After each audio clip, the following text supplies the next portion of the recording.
The great painter has something to say. He does not paint men, landscapes, or furniture, but an idea. Animation is cinema. Animation is not a genre.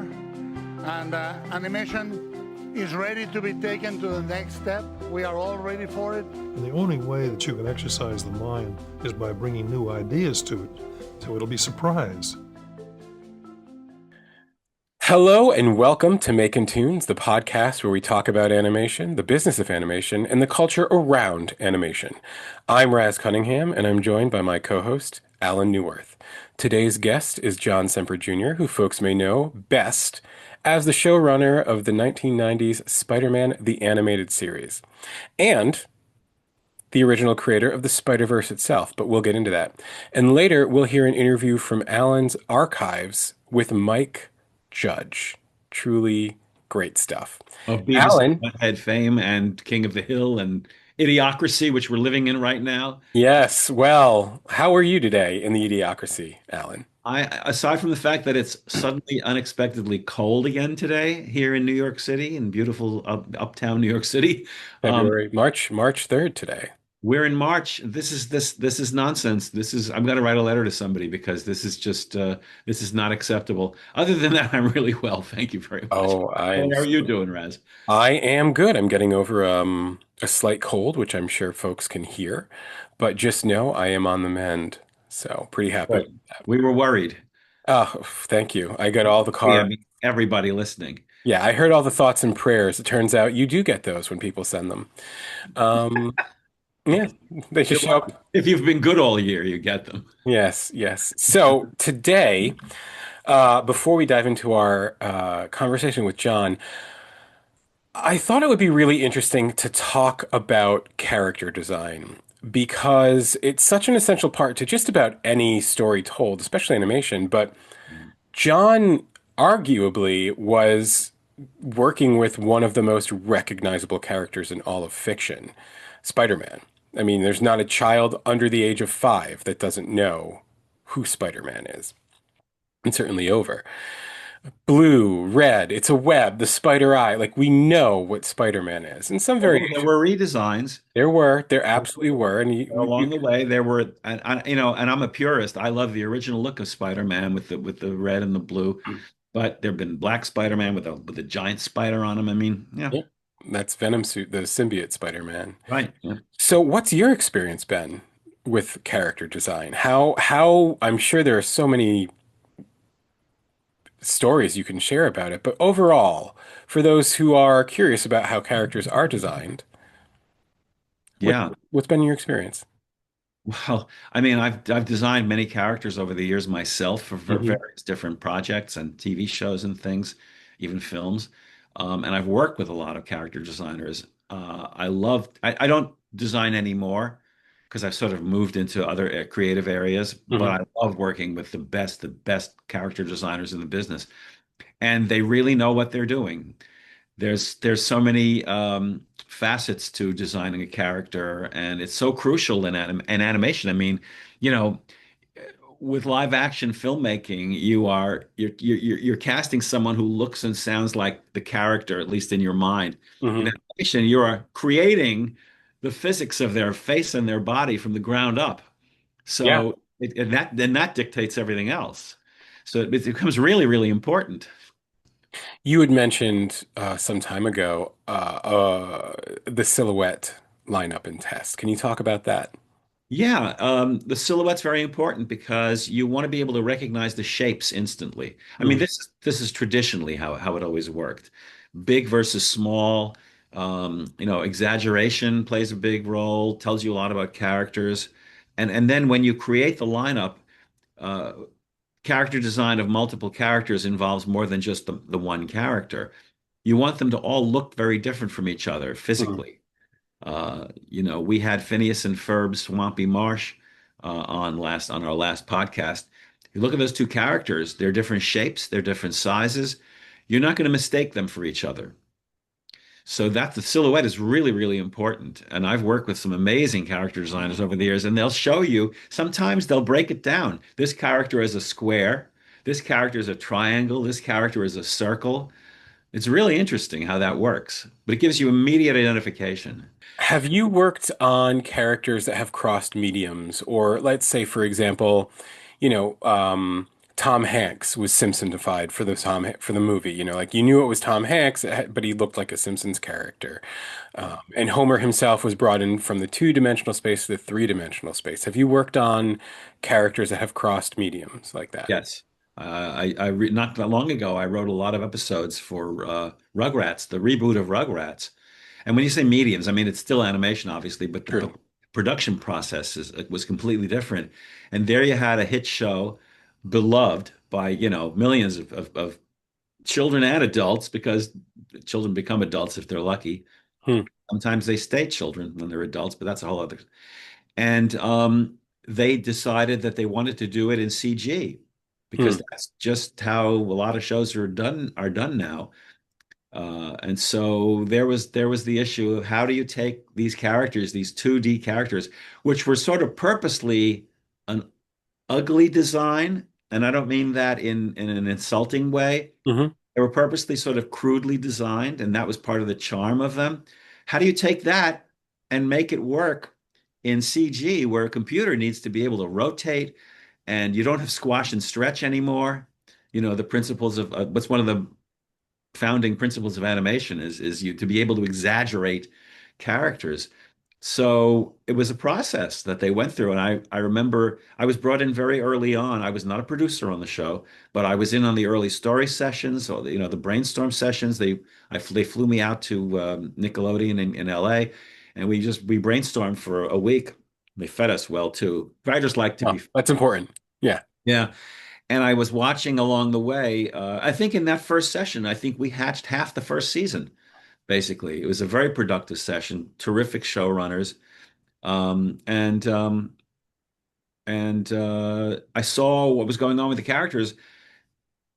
Some were there at the beginning, and some took a while to get to where they wanted them to be in terms of Hmm. the hair, the shape. I don't know if you remember, Tommy's got an Oh, yeah. irregularly shaped head. Well, suddenly that had to be like tangible. Hmm. And so it was a very interesting process. They knew there was going to be outcry when the show finally started to air, um, because there are fans that don't want anything to ever change. When it comes to shows like The Simpsons, of course, they have merchandise in various forms. They have character figures that they put out that are dressed in slightly different. There's the traditional Homer, and then there's Homer in a suit, or there's Homer in the Moo, which they sell as an individual action I figure. have a bunch of those toys too, by the way. Good for you. I've only got Professor Frink, I believe, is the only one I Oh, have. really? He growing up, I thought he was like the funniest, both Schlemiel and Schlemazel. I just loved that character so much. Yeah. Um, He's sort of based on Jerry Lewis in the yes, Nutty. oh, Yeah. absolutely. Okay. As long as we get that out. Lady. No, I remember. I am curious though, what's been your experience? How many characters have you worked with that have had merchandise? Oh God, many of them. Hmm. I mean, so many of them. I'm working on a project right now, in fact, that I'm not at liberty to discuss at any length at all, but Tease it's us, tease starting us. out it's starting out as a toy. And so, is that merchandising is very important in animation. Look, making money is very important to the people who put shows on the air and Hmm. create them and all of that. It's an ugly thing we don't like to talk about because most people are not interested in that aspect. They want to be entertained or made to laugh or whatever. But I'm working on a project right now where it's a toy first, and then it's a book, and then it's going to be an animated series. So so many shows. I mean, I know, and if it's a show that and I've worked on a lot of different series, but if it's a show that I'm proud of that I worked on, no matter what my input was, my contribution, Hmm. I get the toys. And sometimes they'll give them to you, and sometimes McDonald's will have a Happy Meal, and you'll get them that way. Oh yeah, yeah. That's Yeah, actually really interesting to segue for a second. yeah. I see you have a picture of the genie behind you, who I wanted to be when I grew up. Unfortunately, that's not a career path, but um, You'd have to I, live in a bottle most of it for centuries. yeah, sometimes. It's not practical. How's that any different post-COVID? But uh, A little less spatial. Disney, Surprisingly, Disney did not have as many corresponding action figures to their characters as other shows and films did. Star Wars, of course, but that was live action. It was George Lucas's whole thing. But like, I remember I had a Genie action figure, but I think that was like the first one. There weren't very many like anything outside of a Happy Meal you couldn't really find. It was rare when they had that, I really. have one or two. I mean, for a long time I collected miniature figurines, Hmm. actually since I was a very, very young kid. And even then when I stopped collecting them, people started giving them to me as presents. So I have probably hundreds. And I have a genie and his, I mean, the genie was an interesting design problem because he doesn't really have feet unless he has to have feet Right. in a scene. He's a wisp of smoke from below. And so the action figure that I have, if I had it handy, I would hold it up in front of the camera right now, but it's in the other room. It's just like a wisp of smoke, but it's got an armature, a wire armature underneath, so you can curl it and make it stand up. Oh, But Jafar had that. There was a Return of Jafar action figure I had. It was the red when he was the red genie, and he had like a three-piece curve that yeah. like you could wrap around stuff. I thought that was actually really cool. But By the speak, way, not to, I'm sorry to interrupt you. Hmm, I'll forget the way my brain works. If I don't say something, it's gone into the ether. please. No, we happen to know that the character designers of the genie, and maybe we'll have him on the show at some point, Eric Goldberg, and we know character designer of Jafar as Hmm, well, Andreas Deja, yes. and that's the royal we. I Well, just you know them. well, I mean, I went to school with Eric. We know each other for many many decades. Andreas, I met when I wrote Makin Toons, which was Mhm. inspired this podcast. But it's really talking to them about how they designed those characters is really interesting. I And love he used Al Hirschfeld as his inspiration. Eric did really. for the genie. Huh. If you look at the design of it, you'll see it's very Hirschfeld. That's good to know. I did not know that actually. I have a few books about Disney animation that Yeah. it's not in them. But I think, I love we all love a good character design for whatever reason. I'm partial to like the gold the Disney Renaissance age style of animation and characters, and then we all have like our one of the things that makes we will talk about Spider-Man later, but his characters stand out more than any other. You recognize these characters, and there's a new character on the block that I have an action figure for because I thought the design was so cool, and that Oh, is Hallows Eve. This is like Spider-Man's clone's girlfriend. oh wow! I know I And haven't seen her before. it's very like they Hobgoblin inspired, but very like Yeah. Halloween inspired because the power that she has, it's a magic power. In her bag here, she has masks, and those masks give her abilities. She's an anti-hero, but it's a very cool design. It's the Halloween is right there. You get your orange and black. They made her the color of candy corn. They did, yeah, they One did. of the most disgusting candies ever invented, but yes, it's just sugar with artificial color. I've never been a fan. I think Patton Oswalt has a joke about how it's always the same candy corn every year, and then if you don't eat it, you just send it back to the factory. I don't think it ever goes bad. I think you could probably like candy corn will survive like nuclear holocausts and still be edible. Like honey, honey does not expire. It's No, it does not. just like some of these timeless character designs that we'll talk about soon. Good 'Cause segue. Spider-Man will never not look like Spider-Man, truly. Well, I mean, one hopes not. So before we get into our interview with John, I am so curious. Do you consider character design to be writing? I mean, in a way it is, because the way the character looks informs how they act, how they talk, what their personality is. So again, it's chicken or egg stuff. I mean, and it depends on how the show or the film was created. But yeah, I mean, in a way, there's a huge overlap between design and writing. In animation, probably almost as much as anything else. I mean, you've got script-driven shows, which we talk about from time to time on this podcast, and then you've got storyboard-driven shows. So obviously in the script shows, the writing informs the design, and often the other way around in Hmm. storyboard driven shows where the drawings will outrank the script. completely actually, because there often won't be a script. They just have write a story out and then just have the designs. Most of the time in animation, Make it clean. character design is about inventing something, so from scratch.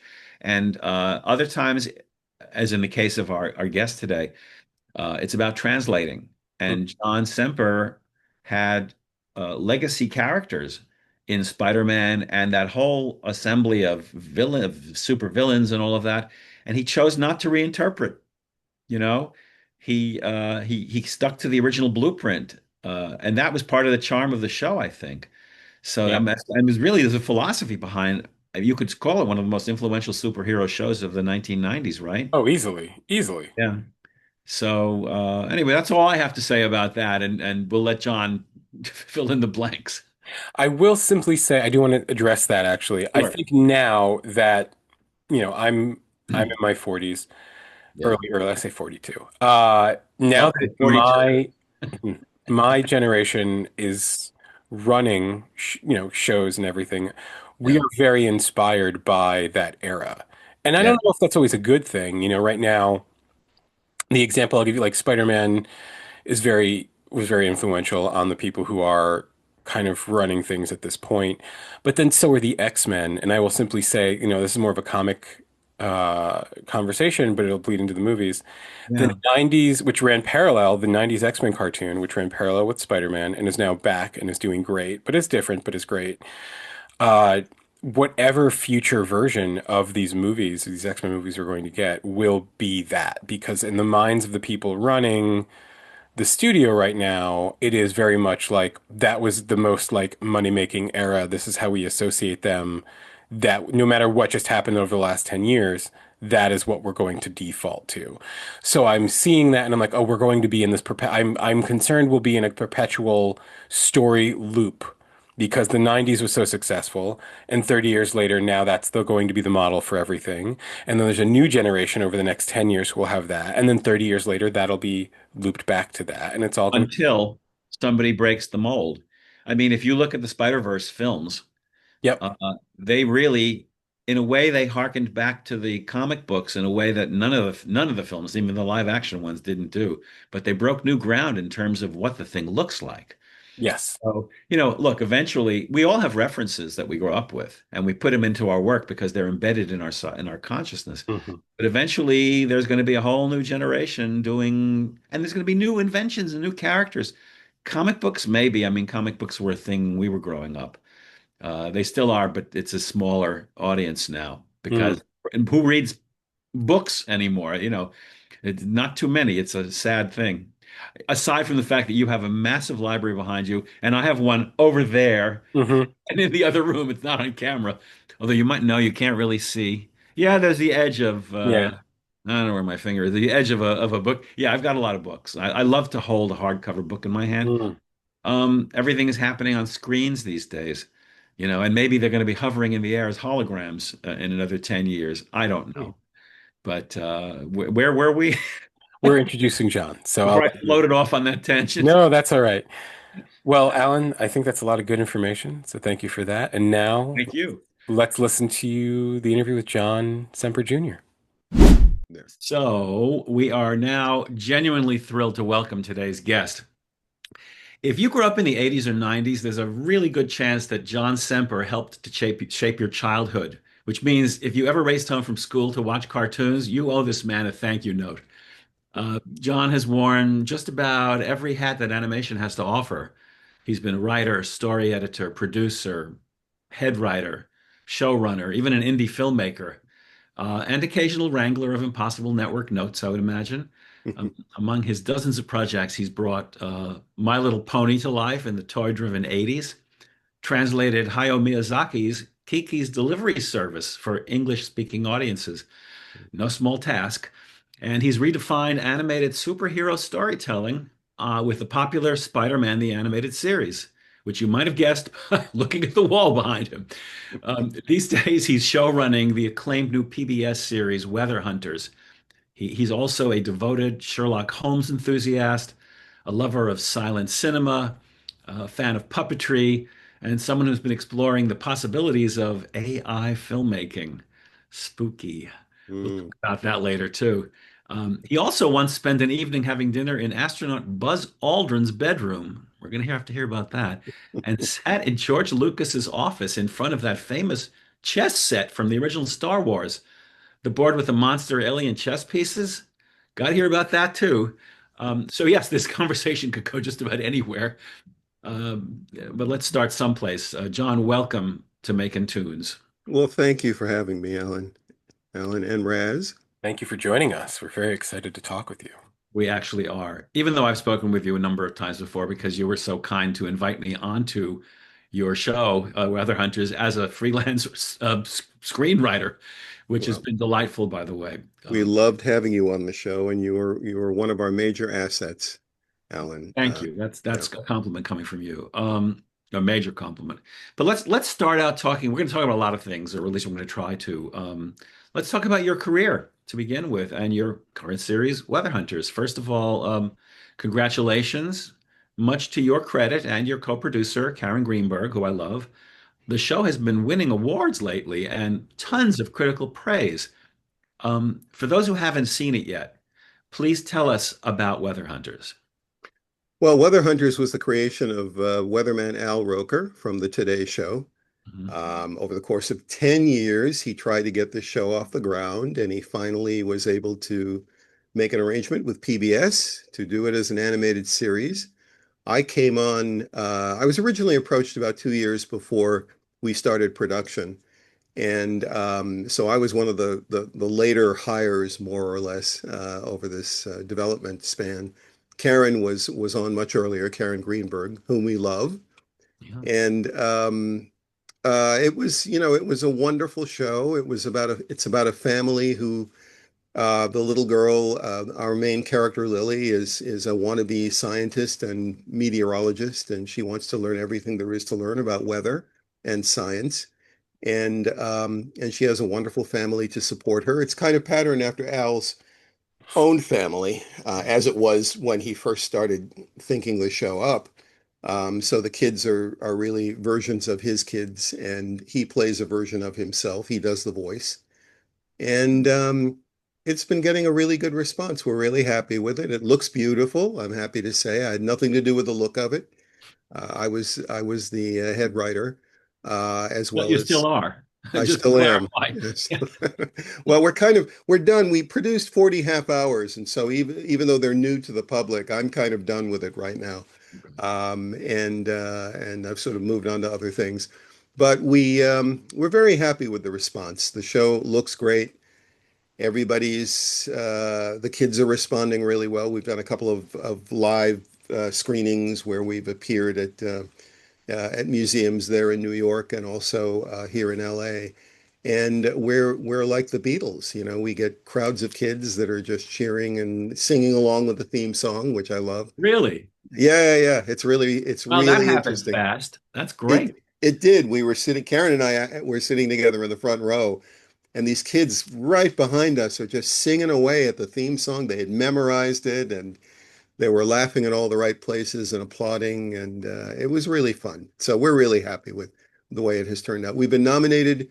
We've won an award from the American Library Association. They're the people that give out the Newbery and Caldecott Awards, Hmm. those silver emblems that you see on the covers of really good kids' books. They give out a media award, and we have already won that. And we've been nominated for an NAACP Image Award, of which I'm very proud.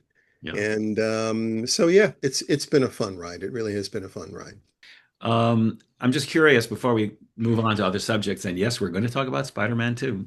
On Weather Hunters, have you gotten many notes from Al Roker, or from PBS, or anybody really? Has there been a lot of feedback from the powers that be?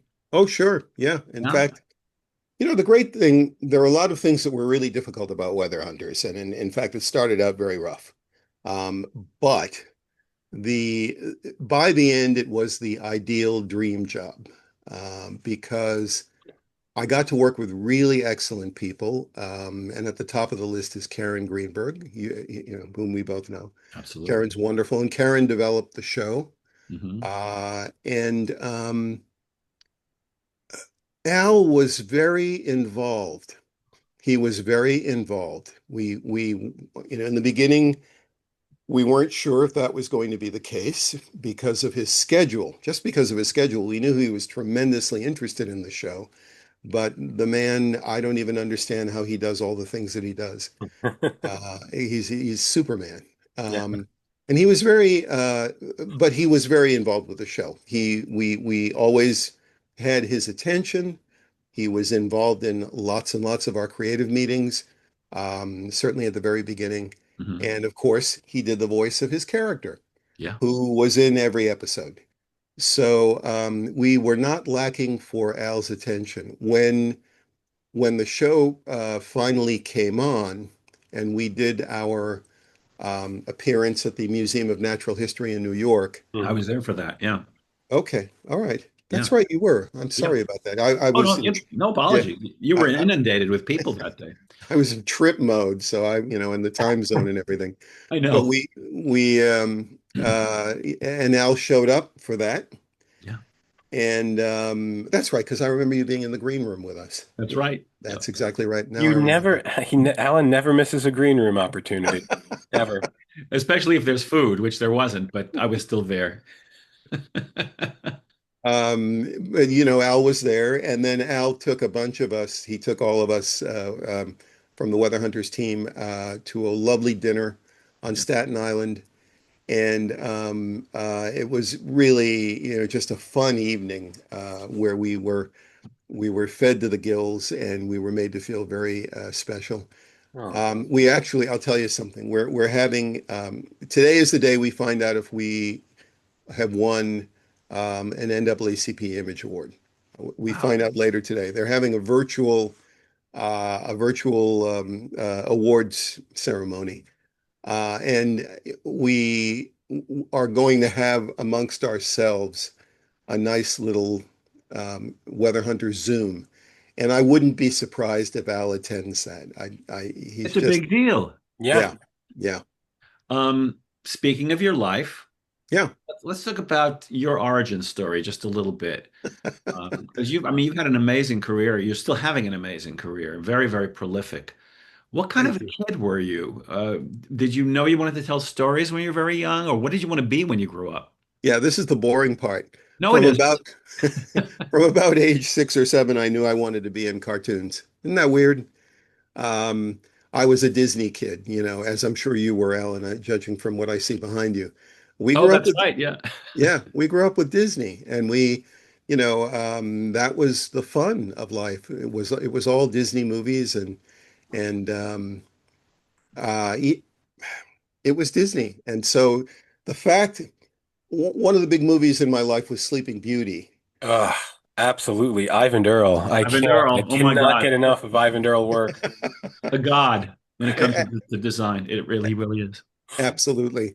So the fact that that widescreen stereo movie in color, that magnificent achievement, the fact that that started with somebody drawing a picture on a piece of paper was amazing to me.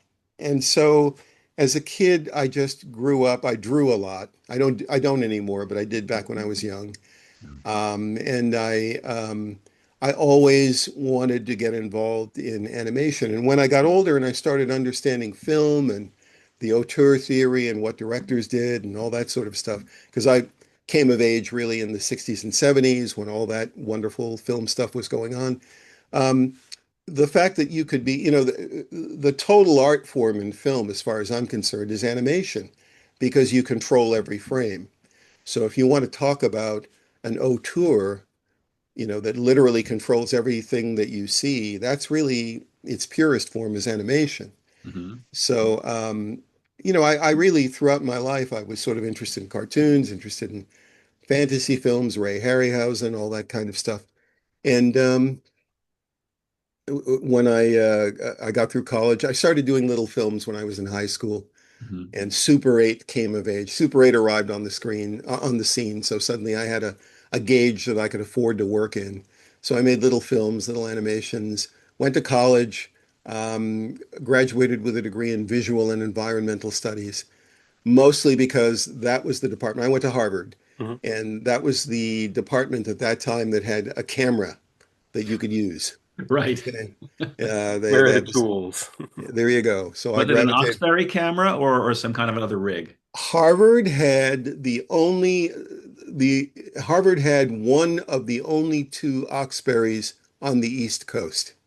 Really? So yeah, there was one in the basement at Harvard, in the basement of Carpenter Center, and then there was a guy named Ed Joyce who had one, and he did all the still work for Ken Burns films. Oh, Yeah, all the early Ken Burns films with all that panning and everything. They didn't have digital back in those days, so they did all of that on an Oxberry.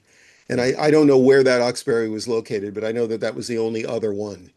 But we had one in the basement at Carpenter Center. In fact, the first Academy Award winner I ever knew was a guy named Frank Morris, and he made a film called Frank Film, and he made it in the basement at Carpenter Center. He was a teaching fellow there, wow. and in his spare time, he had access to the Oxberry, and so he made that film, and it won an Academy Award. So Yeah. Amazing. And okay, now, so you wanted to work in animation, and yes, I kind of did too. I mean, you and I really had parallel. I was in Brooklyn, you were in Brookline. We were influenced by the same pop culture, by the same television, films, et cetera, et cetera. So it was inevitable that we'd work together at some point yes, and have this conversation, which we never had. This is the first time we're talking about all of this. it's Um, true. how did that turn into a writing? How did it turn into your first paid writing job? How did you end up on the writing end of things? Well, I came out to LA. I made the big move. A friend of mine, Adi Bach, was driving from Harvard to a teaching job in Northern California. And she came to me and she said, "You're always talking about wanting to get into the business. How would you like to drive cross country with me?" And I did what every Bostonian does. I said no because I was I was afraid of making the big move. Yeah. But finally, I kind of thought about it and I thought, no, that's really the thing to do. So I came with her to Northern California. And then a producer that I had worked with in Boston, because I had done a little thing at WGBH called the Japanese film. One of my other passions, by the way, Japanese film. Hmm. And there was a TV show called Japanese Film. Prior to that TV show, if you went to anyone in America and said, "Do you watch Japanese films?" they'd say, "Oh yeah, I love Godzilla." And that show introduced to American audiences Kurosawa, Shinoda, Ozu, all these wonderful Japanese directors. And I worked on that show. The intros were done by Kennedy's ambassador to Japan, Edwin Reischauer, and they were all shot in Boston. And I was production assistant. I ran the teleprompter and I ran errands, and they sent me to Washington to get some stock footage and stuff like that. So when I got out to Northern California, the producer of that show, who lived here in LA, found out that I was in Northern California. He said, "Well, I'm about to do a similar kind of show for PBS revolving around animation called the International Animation Festival. And I need you to come down," he said, "to LA and work with me on this." I flew down from Northern California, and within 48 hours, I was meeting the heads of all the animation companies in Los Angeles. Actually, what Sheldon was doing was he was working at that moment for an investment counseling firm that who had a client who wanted to buy an animation studio. And so we were trying to figure out what animation studio he should buy. Hmm. So I arrived in town and we interviewed Chuck Jones, like literally within a couple of days of me arriving in town. My goodness. We went to Disney, my dream. We went to Disney Studios and we interviewed a fellow that was in charge of animation at that time. So this is circa 1980. And his name, of all things, was Donald Duckwall. I knew you were going to say Don Duckwall. I still don't. I can't wrap my head around the fact that that's his real name, but it was his real name. It was his real name. In fact, one of the animators, there was a picture on the wall. I'll never forget this. It was a caricature of him and a caricature of Donald Duck on the other side, and there was a brick wall between them. And Donald was saying, "Don, there's always been a wall between us." So I'll never forget that. How can you? So anyway, we were at Disney. We went to Hanna-Barbera. We met with a guy named Art Scott, Yeah. who later became someone that I knew really well. We were invited to, Sheldon and I, we were invited to a recording session for the Flintstones. Wow. And I'll never forget, Sheldon was sitting next to me, and an older gentleman came in and he started preparing his materials. And Sheldon said, John, that's the voice of Fred Flintstone. And I turned to him and I said, no, Sheldon, that's Mel Blanc. He's the voice of Barney Rubble. That's the Yeah. So legendary Alan Reed was Mel not Blanc. there at the time? Alan Reed was no longer doing Fred. It was Henry Corden. Oh, that's interesting. I didn't realize there was a replacement voice for. I mean, it makes sense that there would have been. Yeah.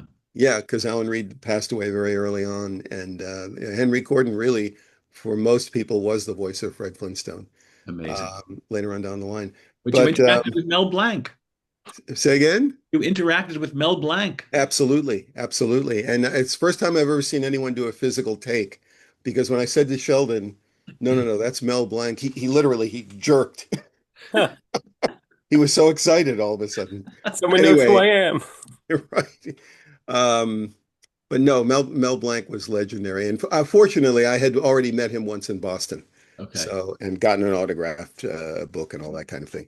Um, so yeah, so I was suddenly immersed in the animation business, and when it came time, so the whole reason I'm telling you this story, when it came time after that project was done, so I worked for Sheldon for about 3 months. Then I was on my own, and then I thought, well, I'm going to go back to the heads of the company that I met with him and go back and ask them for a job. Smart. So, and I wanted to go to the ones where I thought there had actually been a connection, Hmm. like, so I went back to Lou Scheimer, who ran a company called Filmation. Oh, yes.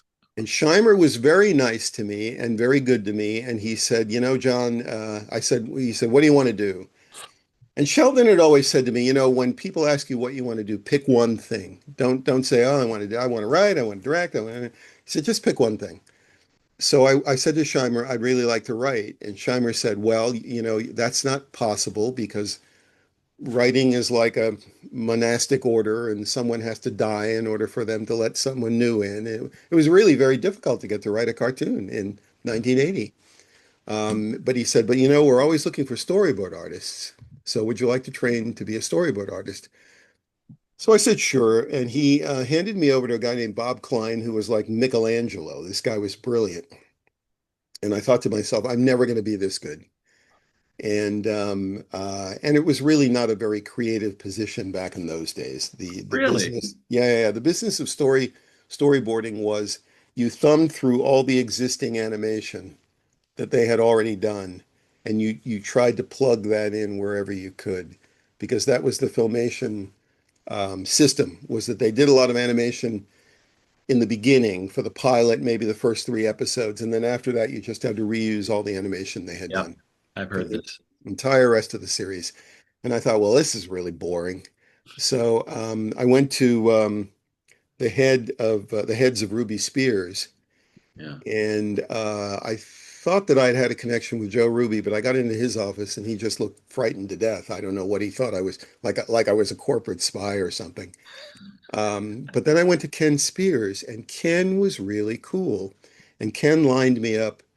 He said, well, John, okay, I'll tell you what do you want to do? And this time I thought, I'm going to stick to something that I know I can do. And I said, I want to get into your editorial department. Hmm. And he said, okay, fine. This being film editing and cutting and all that. I just thought, I just want a regular meat and potatoes job. I don't want to try to go for anything creative. So Ken said, okay, well, I'll line you up with an interview with the head of our editorial. This was a guy named Dave Spence. And I said, great, thank you, Ken. And Ken Spears, thank you so much. In this day and age, I have to thank you. Ken is no longer with us, but that's where it all started. He Hmm. lined me up with an appointment with Dave Spence. I walked into the office. So while I was waiting to go in, there was a lovely redheaded guy in the corridor, and he was rewinding film. And we were talking, and it turned out that his wife was from Boston, and we were, so we had a lot to chatter about. We had a lovely conversation. I go into Dave Spence's office, and Dave hated me from the minute I walked through the door until the minute I left. He did not want to have any engagement with me. He barely could look me in the eye. He wanted nothing whatsoever to do with me. Why do you think that was? I have no idea. I don't even speculate. It's, that people, it's a people thing. But was there a staff? Did he see you as a threat to take his job one day? Well, let me get to the end of the story. Okay. So, no, I just think he didn't like me. I walked, sometimes you walk in the room and there are just people that don't like the look of you. So he just didn't like me. Yeah. So I thought, well, that's dead ended. Nothing's going to happen there. So I went home and the phone rang and it was the redheaded guy whom I had exchanged phone numbers with. And his name was Richard Allan. And he said, John, he said, Dave doesn't know it yet, but he's about to be fired and I'm taking over the department. And you're hired. Oh my God. So my job interview was that little conversation that I had had with Richard while I was waiting to go in. So long story short, that started me off actually working in the industry. I now was working in editorial at Ruby Spears. I did that for a season. I segued over to editorial in Hanna-Barbera when they were done. When Ruby Spears was done, I went over to Hanna-Barbera, which had more production going on.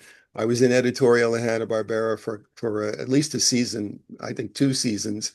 I worked with all the producers. I then went on to a show called Ripley's Believe It or Not, which was a completely different show. Um, and because I had met all the producers in Hanna-Barbera, and there's a whole long, complicated story behind this, but eventually I ended up doing freelance writing because I understood how the cartoons were structured. Right. And I'd always loved animation, and and now I knew all the producers because I had sat with them and we had fixed films together and we had figured out retakes together and all that kind of stuff. So I ended up being a pretty good freelance writer, and I had a partner, Cynthia Friedloeb, at that time.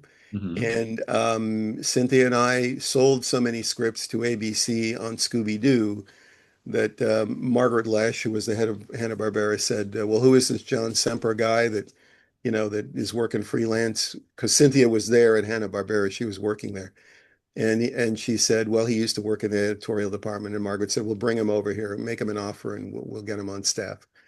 Thus, the career began. There's so many things we could talk about, but I don't want to keep getting in the way of Spider-Man because it's such a legendary show now, the one that you head wrote and produced. Yeah. Um, uh, how did you land that series, first of all? I mean, that sounds like a dream gig, you It know. was. I mean, getting it was a dream How gig. did that happen? Okay. Yeah. Well, so I'm at Hanna-Barbera working on staff, and then Margaret left Hanna-Barbera, and she took Cynthia and I with her to Marvel Productions. It was a company called Marvel Productions, and Marvel Productions did My Little Pony and did Transformers. They didn't do anything Marvel. Hmm. It was mostly just an animation arm for Hasbro. And but there was a guy in the corner by the name of Stan Lee who had made the move from New York to LA and was now trying to kind of get into the film business. And he had a corner office, and I had worshipped Stan. See, the best thing that ever happened to the fans of Spider-Man is that from age 15 on, I had been a hardcore Spider-Man fan. And I had worshipped Stan Lee. I had paid money to see Stan Lee come and speak at Harvard. And I told Stan, I said, if I'd known that I was going to be spending this much time with you later in life, I never would have paid that $16.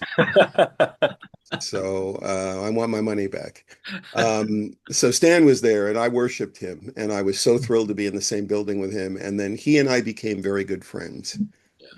And Marvel Productions eventually closed. They shut down. Animation is always deficit financed. And so there always had to be or TV animation was back in those days. So there always had to be some deep-pocketed person who was willing to shell out the money initially.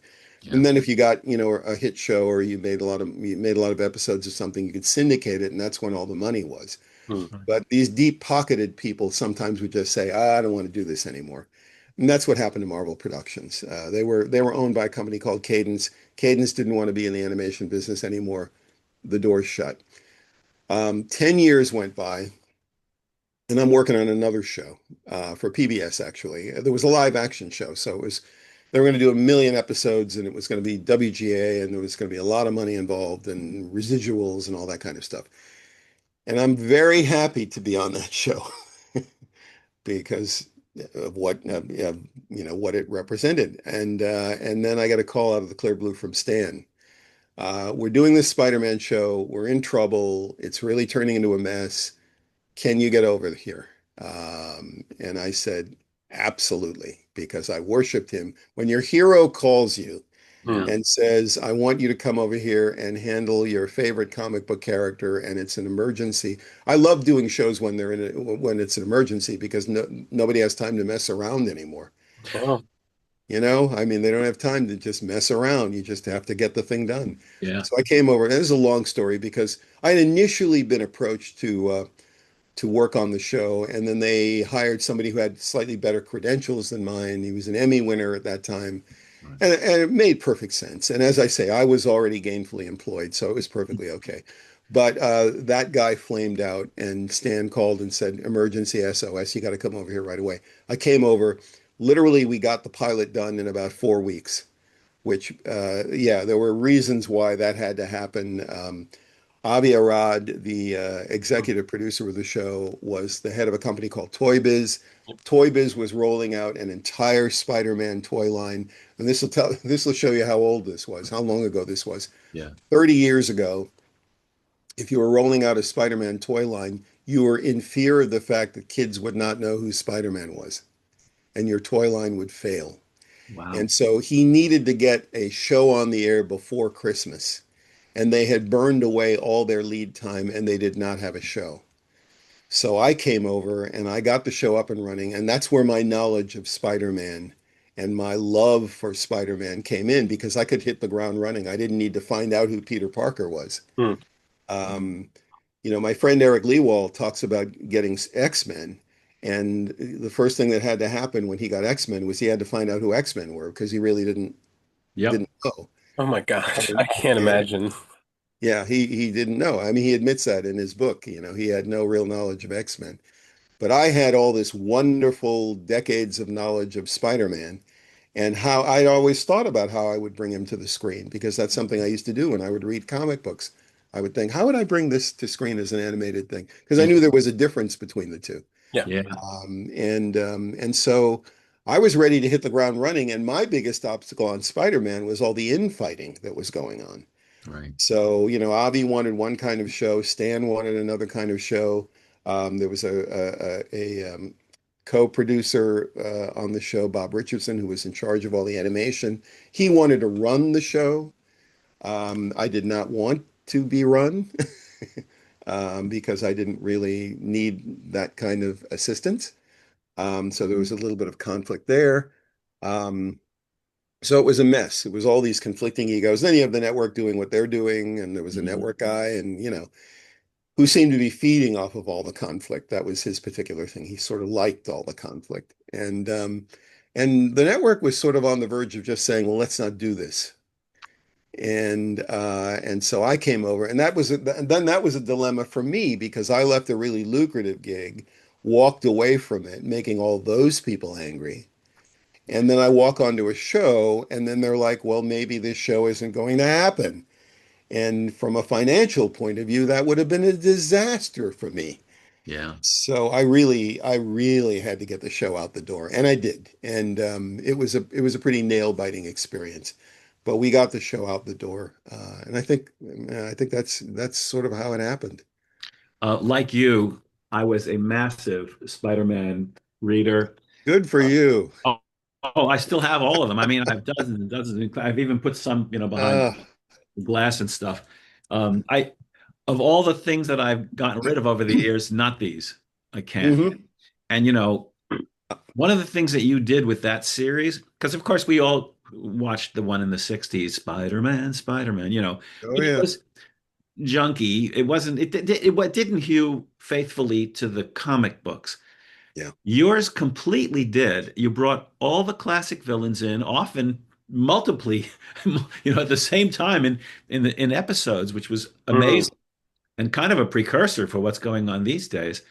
But you were adapting sacred text from shocking that you would say that people wouldn't know Spider-Man because there had to be millions of Spider-Man fans back then. Yeah. Did it thrill you? Were you a little afraid? Were you afraid of screwing up? I mean, or Oh, sure. you I were? still am. I'm still afraid of screwing up. I think that's inherent in what we do. Yeah. But Yeah, in this case, you had Spider-Man. You yeah. were shepherding maybe their most beloved title. Yeah, there was a moment, Alan, where I was walking through the halls of the New World building. We started out in the New World building, Yeah. and there was a sign that said, there was Spider-Man posed, and it said, "Coming soon, Hmm. Spider-Man," and I thought, holy crap, this is all based on what's in my brain. It's all on me. Yeah. And that was a bit scary, but I knew I was good at what I did. You know this because you're good at what you do. And if you Yeah. don't think you're good at what you do, then you really shouldn't be doing the job. Mm. Absolutely not. So yeah, I mean, there are a lot of things in life I can't do, but I know that I can run a show and that the show should turn out pretty well. I'm really good at that. So that's why we're here. You're a really good writer. One of the things that was important to me on Weather Hunters, because it was a show that was just getting off the ground, I wanted to work with writers like you who really knew that they were good and knew how to get a really good half hour out the Thank you. door. Thank you. Yeah. So, that's the bottom line. It was scary. The scariest thing for me was how much everyone was arguing and Yeah. and trying to gain enough creative control. Because the problem is all these people, you work for all these people, but they don't know how to do what you do. Yeah. So, you have to somehow get them to trust your instincts, which they're not inclined to do at all. They don't know what they want, but they'll know it when they see it is kind of the way that it works. And you've been through this a million times. Yes. And so you have to it's a political game. You Yeah. really sort of have to learn how to wrangle all these egos or get people smacked down. When Yeah. did you realize that it had clicked with the viewing public and you were on the right track? And when did they realize? When did the powers over you realize that you were on the right track and maybe step back and let you do what you do, if that ever happened? Let him cook. The Yeah. hardest part in animation is the first, I'd say, 9 to 13 episodes, Oh God, yeah. because there isn't a single lick of film that Yeah. anyone gets to see. So it's all conceptual. And the closest you can get to seeing how it's going to end up is the recording session. Yeah. But even that is, when you're thinking up stories and it's all in your head, and the tone of the show is in your head, and that's the most important thing. Just the pacing and the tone and the style, and it's all in your head, and nobody gets what you're trying to do, and they're fighting you every step of the way, and you're fighting with them. That's the hardest part. Um, I was fired midway through the first season of Spider-Man. Really? I got a call from this is why it's so important to know the secretaries. Pam Duvall was Stan Lee's secretary, and she was a good friend of mine. I'd known her for a number of years. And she called me up really angry one day and she said, "Do you know what's going on right now in Stan's office?" And I said, "No, what?" And she said, they're interviewing your replacement." And so I knew I was going to be fired. And that was I would have to say, there were certain people that wanted me removed. And it had nothing to do with the job that I was doing. It was a matter of control. Hmm. Wow. So, and they were going to win. I went later that day to a recording session. I had a recording session that day, and I went to the recording session, and I had cleaned out my office. I was waiting for them to drop the hammer, but no one had come to me and said anything.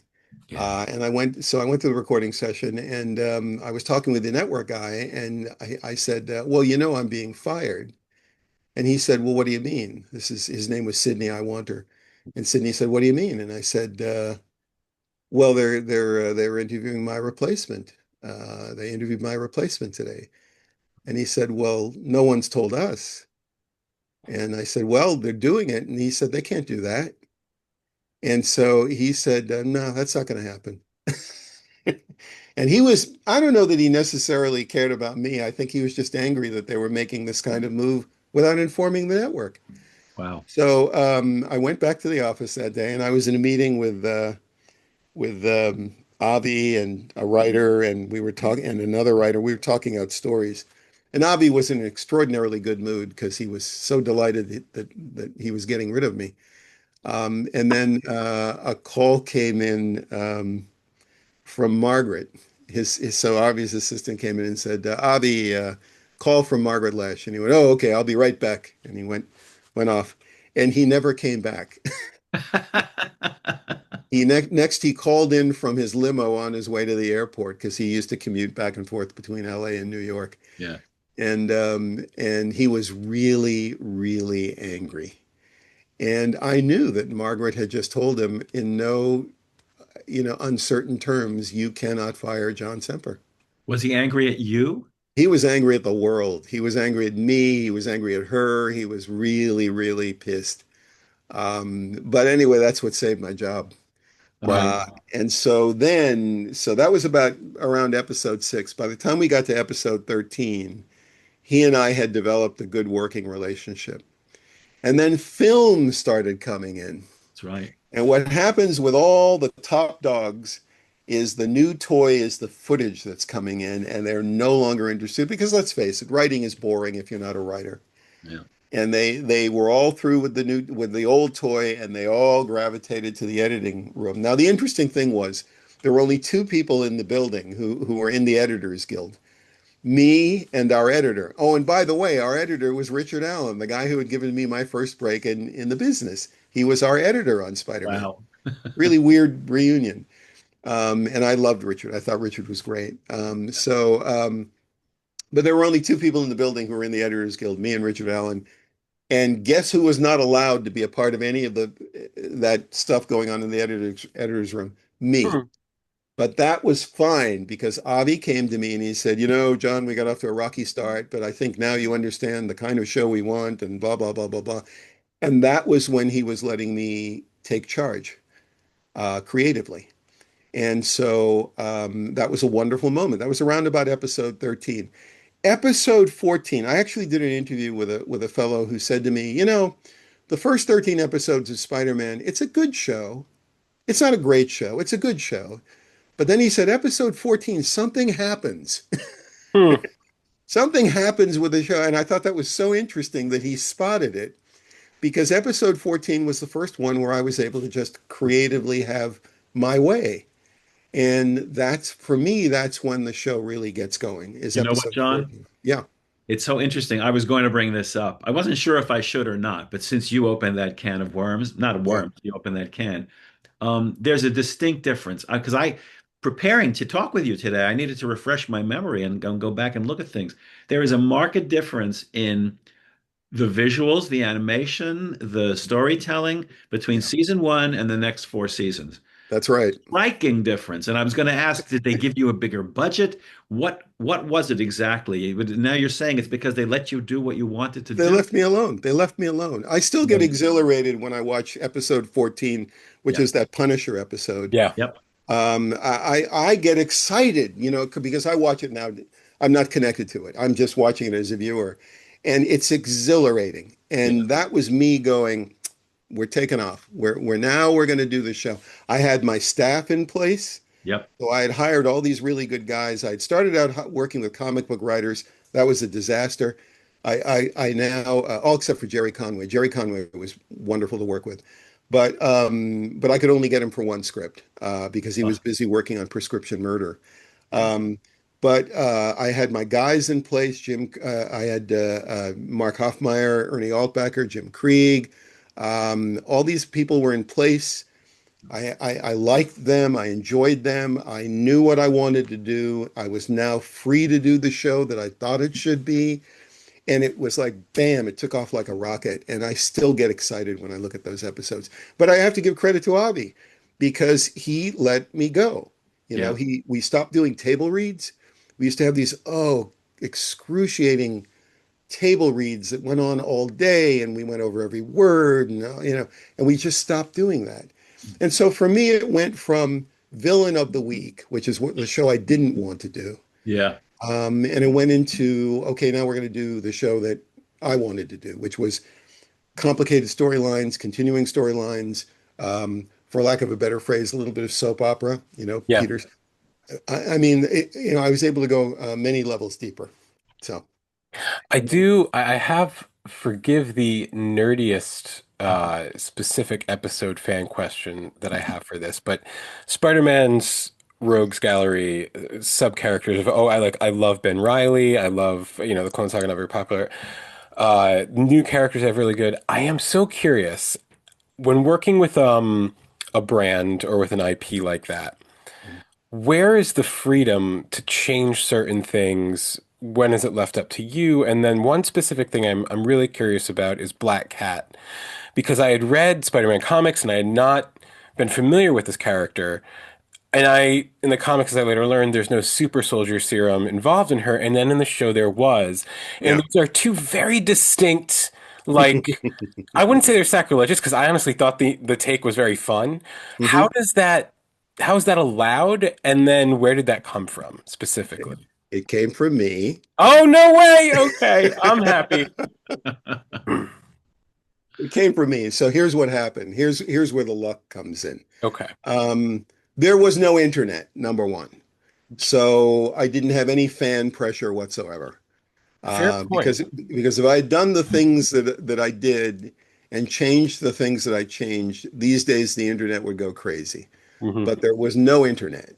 And so I was working completely in a non-fan related vacuum for all of the 65 episodes. Um, Avi came to me very early on. You have to understand that Marvel was in turmoil in the 1980s Oh, yes, and yes. 90s, and as I'm sure you know, so they were on the verge of bankruptcy, Hmm. and Sell it all. yeah, and so for the first two episodes, I had to call someone at Marvel and talk over the stories with them. And one of them was a fellow named Danny Fingeroth, who's now a very good friend. I know Danny Uh, too. Yeah. Danny's a wonderful guy. In fact, the last time when I was there in New York, I had lunch with him. He's a wonderful guy. And so that one good thing that came out of that was getting to know Danny. And he and I hit it off really well. But Avi came to me around episode 3 Yeah. and he said,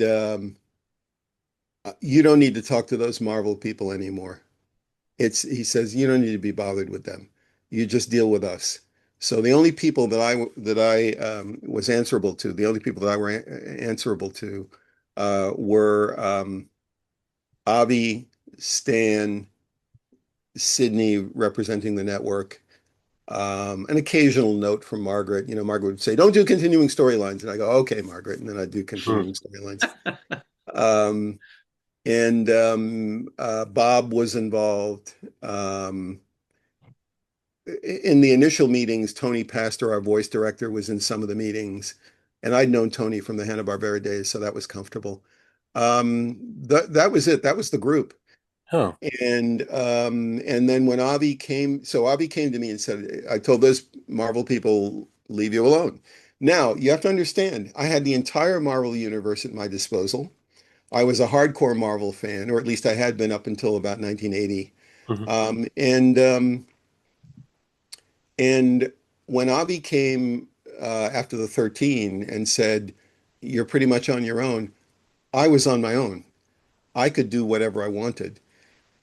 So structurally, from a storytelling point of view, and I'll address the Black Cat specifically. Sure, sure. In season 1, I had a choice. Okay, so certain decisions had been made before I got there. So Hmm. the first story editor had come on and he had made certain decisions. I didn't agree with all of them, but he had made them and I was stuck with them. Like, for instance, doing Hobgoblin before Green Goblin. I don't know Right. where that came from, but Marty, the initial story editor, he made that decision. Avi rolled out a toy line, and so I was stuck with that decision. I tried Hmm. to talk Avi out of it, but he was worried about his toys. It's a So weird decision. It is. yeah, it really is. I'll never understand it, and Maybe they unfortunately, had a lot of orange paint they had to get rid of the model. no, Marty had his ideas, and one of his ideas was there shouldn't be two goblins, there should only be one goblin. And I mean, I'm just assuming. And so he made it the Hobgoblin because he thought that was a more colorful, interesting character. Fair enough. I never was privy to anything that went on in his head. In fact, one of the things that happened when I came onto the show was I was not allowed to see anything he had done. Hmm. because that was part of their contractual exit with him. So none of his work was used. And I got there and I said, okay, what have you guys got? And they said, nothing. You have to start from scratch. So, you know, but the toy decisions had been made. That had to have been made a year in advance of my arriving. So that Hobgoblin toy was coming no matter what. And Avi wanted to make sure that it was properly serviced on the show. So, so that happened. But I had total control. I could do whatever I wanted. And so in the beginning, I thought, okay, well, if I do Gwen Stacy, she has to die. That's yeah. Yeah. You know, you can't do Gwen Stacy and then have her live, and that's too weird. Yeah. And so I thought, well, it'll be less weird if I don't do Gwen Stacy at all. That was an easier decision for me. I wondered why she wasn't in the show. Yeah, I mean, we did a character design for her. We did her and Betty Brant, and there were a bunch of characters we designed that I just decided not to use. But I just thought, you know, any road involving Gwen was going to lead to death. Yeah. And we can't do death on Saturday morning. And I don't want to run into a situation where I boxed myself into a corner. So I left her out altogether, and I gave all of her characteristics, or many of her characteristics, to Felicia Hardy, who was a relatively obscure character that I plucked out of nowhere. I actually thought the Black Cat's powers, as created by Marv Wolfman, were kind of weak. They were. You know, she caused bad luck or whatever the hell it was. But I liked her look. And so I thought, well, okay, I'm going to introduce her. I'm going to introduce Felicia Hardy. I really wasn't sure I was going to bring in the Black Cat at all. And I introduced Felicia, and I gave her a strong personality. She was sort of this rich girl, and she was a bit snooty, and I thought I could play with that. That'll be a lot of fun to play with, you know. And then Peter is torn between the two women, which was part of the early Peter. He was torn between Gwen Stacy and Mary Jane Watson. Before that, Betty Brant. And so I could get into the kind of dynamic that I remembered from the comic book. My thing was, I didn't want to do the comic book, but I wanted to give the viewer the same feeling that I had when I read the comic book. So I wanted Peter to get into a kind of a love triangle. And I definitely wanted to do Face It, Tiger, You Just Hit the Jackpot. So knowing all these milestones, you know, it's funny because in the pilot, I deliberately avoided Mary Jane. And I deliberately avoided really anybody. And the only female that's in the pilot is a totally obscure character, Deborah Whitman. And somehow that got through, and nobody bothered me about it. But when the pilot finally got made and it got screened, Stan came to me one day and he said, you know, John, I'm a little upset about the fact that we didn't get Mary Jane in the pilot because I wanted to be Peter and Mary Jane. It's always Peter and Mary Jane. And he, you know, kind of gave me this whole thing. And I said to him, yeah, well, we're going to introduce Mary Jane. Don't worry about that. You know, she's coming. But if he had had his way, Mary Jane would have been in the pilot, and we never would have gotten Face It, Tiger, You've Just Hit the Jackpot, and an important part of Spider-Man lore would have been missed. So I got lucky on that one that he didn't notice. Before we leave the topic of Spider-Man and just move on to just a couple other things because we're going to run out of time. And I'm so sorry I'm so talkative. Oh, no, No, I'm delightful that you are. You're telling us a lot of wonderful info. You wrapped the series with multiple versions of Spider-Man across different dimensions. Yeah. Which in hindsight, we know what that feels like today. And I've heard you talk about this. Yeah. Were you just trying to tell the most epic finale at the time, or did you think you were creating? Did it even dawn on you that you were creating something that would be so exploited later on by them? I thought that I was doing the most epic ending that I could think of. I had introduced Madam Web, and Thank you for that, by the way. Oh, you're welcome. Eric is great for the new movie that we have, which I think is in part because of your work with the character. I agree. Thank you. Yeah, I had to fight to get her on a little bit because Avi, the famous quote that I have mentioned in the other interviews is Avi said, I can't make a toy out of an old broad. And I now very proudly have the Madam Web toy on my wall over at the other end. But yeah, I wanted, there were two reasons for Madam Web. One was that I wanted Peter to be working towards some goal that she was preparing him for. And honestly, when I started it, I didn't know what the goal was. I just thought, oh, figure it out. And I wanted there to be some great epic ending. That's all I knew, was that I wanted there to be an epic ending and I wanted her to be preparing him for it. And then the other thing was I wanted to get Joan Lee involved in the show because I thought that Joan had an amazing voice, Joan being the wife of Stan Lee. And so I created Madame Web just with her voice in mind. When I wrote that character, it was for Joan to speak those words. And she was wonderful and she was great to work with. I'd known her, again, for 10 years. And and it wasn't stunt casting. I knew I wanted Madame Web first, and then I thought, well, the only person who can do that voice is Joan Lee. Uh, and um, and yeah, I wanted there to be a major epic ending. And you know, when you're driving in traffic and you're bored and you're just thinking about what you're going to do, it came to me, what if he saved all of reality? Because we'd sort of introduced all the pieces, the dimensional transporter and Mary Jane trapped in limbo and all this kind of stuff. And I just thought it's there. Let's do parallel worlds. I didn't invent parallel worlds. That was a concept that certainly was out there. Yeah. And I thought, let's apply it to Spider-Man. And then I had fun with all the different personalities of all the different Spider-Men. And another story that I've told is that you see all these toys back here. Well, they would introduce different kinds of Spider-Man. And the one that always bothered me was armored Spider-Man Mm. because we never had armored Spider-Man on the show. And when I was a kid, if you bought a toy and you never saw it on the show, you felt kind of ripped off. Yes, you felt left out. So we were getting to the end, and I thought, how could I get all these different stupid toys that Avi has created in the show so that these poor kids haven't spent their money on something that they never saw? And I thought, well, this would be a great way to do that. Not as a gimmick, but as this Spider-Man will have this power, but also have this personality, and this one will have this personality.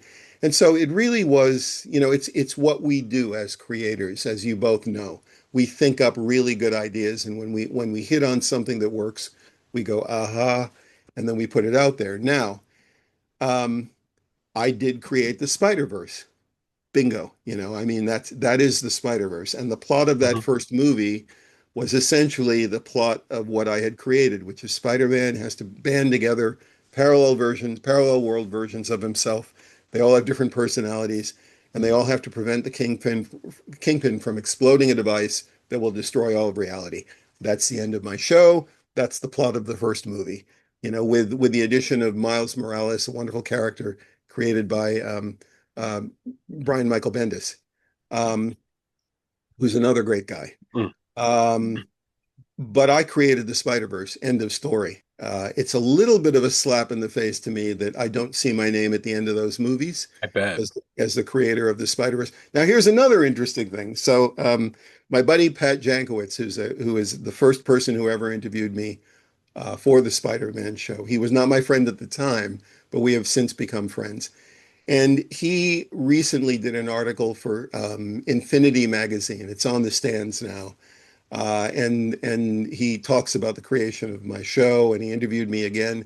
And at one point he said to me, "Hey, could you send me that original interview I did with you from Comic Scene magazine?" So Comic Scene magazine, circa 1993. Right. They did an interview with me, and Pat didn't have a copy of it or didn't have access to his copy of it. It was his interview.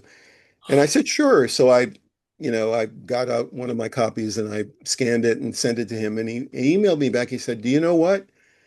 If you go to page such and such and you look under the picture of the vulture and you look at the paragraph number 3, you say the word Spider-Verse. I had never taken credit for having invented that word. I would always say I invented the concept of the Spider-Verse. I didn't call it the Spider-Verse. But in point of fact, in the interview, I said, You and did. blah, blah, blah, and we're introducing so and so to the Spider-Verse. I used the word. There's I know we're getting to the end, but I wanted to just share this little interesting story and get your take on it. About the power of dubs and translations and working with actors. Are you familiar? I never want to assume. Are you familiar with Perfect Blue? Speaking of Japanese animation. I'm familiar with the title. I don't know if I've seen it or not. Okay, Or am I? it's incredible. I'm gonna give, see, I can't mention it without giving away a spoiler. That's the Don't give a spoiler away because now you have us curious. it, but it's a thing that like you wouldn't necessarily know. like you'd have to Mhm. be told the story. All right, so I'll kind of give a little spoiler. Um, it's about identity. And essentially, it's Darren Aronofsky famously said he did not rip this off for Black Swan, but it turns out then later admitted he did, yada yada. Incredible psychological thriller. And the character is essentially seeing doubles of herself. There are people obsessed with her. She's not sure if she's hallucinating. She's not sure if. Oh, I have seen this. Okay, great. I have seen So it. at the very end, when her physical stalker that pretends to have her identity is taken away and she goes to visit her, Right. the American adaptation does something really clever and really interesting. What they do is they have the real character who's been herself the whole time get Hmm. back into her car, Hmm. and she looks into the rearview mirror and says something along the lines of like, "It's just me." But what they do is they replace that voice actor with the imposter, which is Oh, one of the okay. cleverest psychological things that I've seen. But the Japanese version doesn't do that, just the American version. Right. So there are some interesting things that I always see, and I'm just wondering if in your time when you were doing those like fill-ins, if Hmm. there's anything that you might have done for American audiences that only American audiences would have gotten. Not that I can think of. Kiki was a challenge just in general because I didn't realize it was wall-to-wall dialogue for the most part. I mean, there's a Mhm. lot of dialogue in Kiki. I don't remember doing anything. I don't think I did anything in Laputa like that. Mostly, because it was a while ago, mostly it was phrasing. I sort of, I was very Mm, concerned with lip sync. Yeah, I mean, sure. it's all technical. With Kiki, I was very concerned with lip sync, and I tried to create phrases that would fit the mouth movements. Yeah. And Alan Burnett, a friend of mine, actually complimented me once. He thought that they reanimated Kiki Hmm. uh, because the lip sync was so tight. But no, I didn't do anything like that with casting, and I didn't really control the casting. Mhm. Um, but the only thing that reminds me, well, no, I really That's all right. didn't. No problem. I just wanted to get your. It's just at the end, again, with giving Gigi the voice when he didn't have the voice, which a lot of people are very upset about, I would imagine. I mean, the purists are very angry with me for having done that. But my mandate was not to preserve the original. My mandate was to make the new one entertaining. That was what Disney wanted. Hmm. And so that's about the most radical change I think I made that I can remember. I'll tell you a funny thing though about speaking of voices. Hmm. In Day of the Chameleon, the 13th episode, uh, I decided that it would be really cool if the chameleon never had an actual voice. And so every time the chameleon speaks in that episode, it's the person that he's pretending to be. Oh, that is And it. Oh, good. Yeah. And when Ralph came to me, Ralph Sanchez, who was our casting guy, came to me and said, "So who do you want to cast for the chameleon?" I said, "You don't have to because he never speaks. It's either, if he's pretending to be Glory Grant, it's Glory Grant. If he's It's a pretending great to be concept. Yeah. And so it just fit the character so perfectly to never actually have a real voice. So anyway, In terms of mouth movements yeah. and dubbing, I would imagine it's only a matter of time if they're not already doing it, using AI technology to reanimate the mouth movement so that they literally are perfectly in That sync. they're doing that. They already, That technology exists. yeah, And I'm not surprised. it's amazing, I Yeah. mean, it's, you know, Well, before we wrap up, yeah, we have to ask Buzz yeah. Aldrin's bedroom. What was that about? Um, I made it a point to hire as many Star Trek people on my Spider-Man show as possible because I love Star Trek. I love the original series. Hmm. I'm not Yep. quite as fond of the later stuff. And so I hired George Takei and I hired Nichelle Nichols and I hired um, uh, everyone except Nimoy and Shatner. Was there a So I reason why hired you didn't go after them? too much money and Yeah, didn't want to deal with the hassle. understood. Um, but and it was great. I had total control over casting after the first 13. So if there was someone I wanted to work with, I would go to Ralph and I'd say, "Get me, Tim Russ." I Yeah. met Yep. and Good and luck. so and we'd have Tim Russ. I went to him and I said, get me Majel Roddenberry, who had played Nurse Chapel, and and you guys know because you Computer. track. Yeah, yeah, yeah. Yeah. Absolutely. Yeah. And so we got her as the voice of Anna Watson, Mary Jane Watson's aunt. Hmm. And I had her in multiple episodes, and she and I became good friends. And so years later, so I went to a lot of her wonderful parties, and I was actually her date to Hmm. the cast and crew screening of Star Trek First Contact. And that was kind of the high point of my relationship with Majel. Wow. So many years later, Majel passes away. May she rest in peace. And I went to the memorial service for Majel. I went to her. It was a memorial service. And one of the people who was at the memorial service was Buzz Aldrin. And so I went up with, there were a number of people who kind of were crowding around him a little bit and wanted to meet him, and I wanted to meet him. And I was waiting my turn, and I ended up having this really lovely conversation with this older woman who was standing nearby, and it was Buzz Aldrin's wife. Hmm. At that time, her name, I believe, was Ruth. Hmm. And she and I chatted and talked and whatnot, and I gave her my card. And I subsequently got an invitation to come to Buzz's birthday party that was happening the night of a full moon. His birthday was actually the night of a full moon. So I arrived with a friend of mine. I had asked my friend Jody if she wanted to come with me, and she was thrilled. And so we show up at what I think is a restaurant, and we are ushered into the building. It was all very posh. We go up to the top floor and we go out. We go into this space that I think is a restaurant, and it's Hmm. all decorated with Buzz Aldrin stuff, pictures, and rocket ship models of rocket ships, and the MTV award, which is him. Yeah. And I thought, wow, they've really decorated this place really well. Come to find out, it's Buzz Aldrin's actual apartment. It's his penthouse apartment. And it was a buffet dinner, and you could eat dinner wherever you wanted. So she and I went into Buzz Aldrin's bedroom. And I just love telling people that I had dinner in Buzz Aldrin's bedroom. That's So all. few people can say that, I If you hope. did anything in Buzz Aldrin's bedroom. And last but not least, you Hmm. got to tell us, because I teased it at the beginning, George Yeah, Lucas' office and that chess set.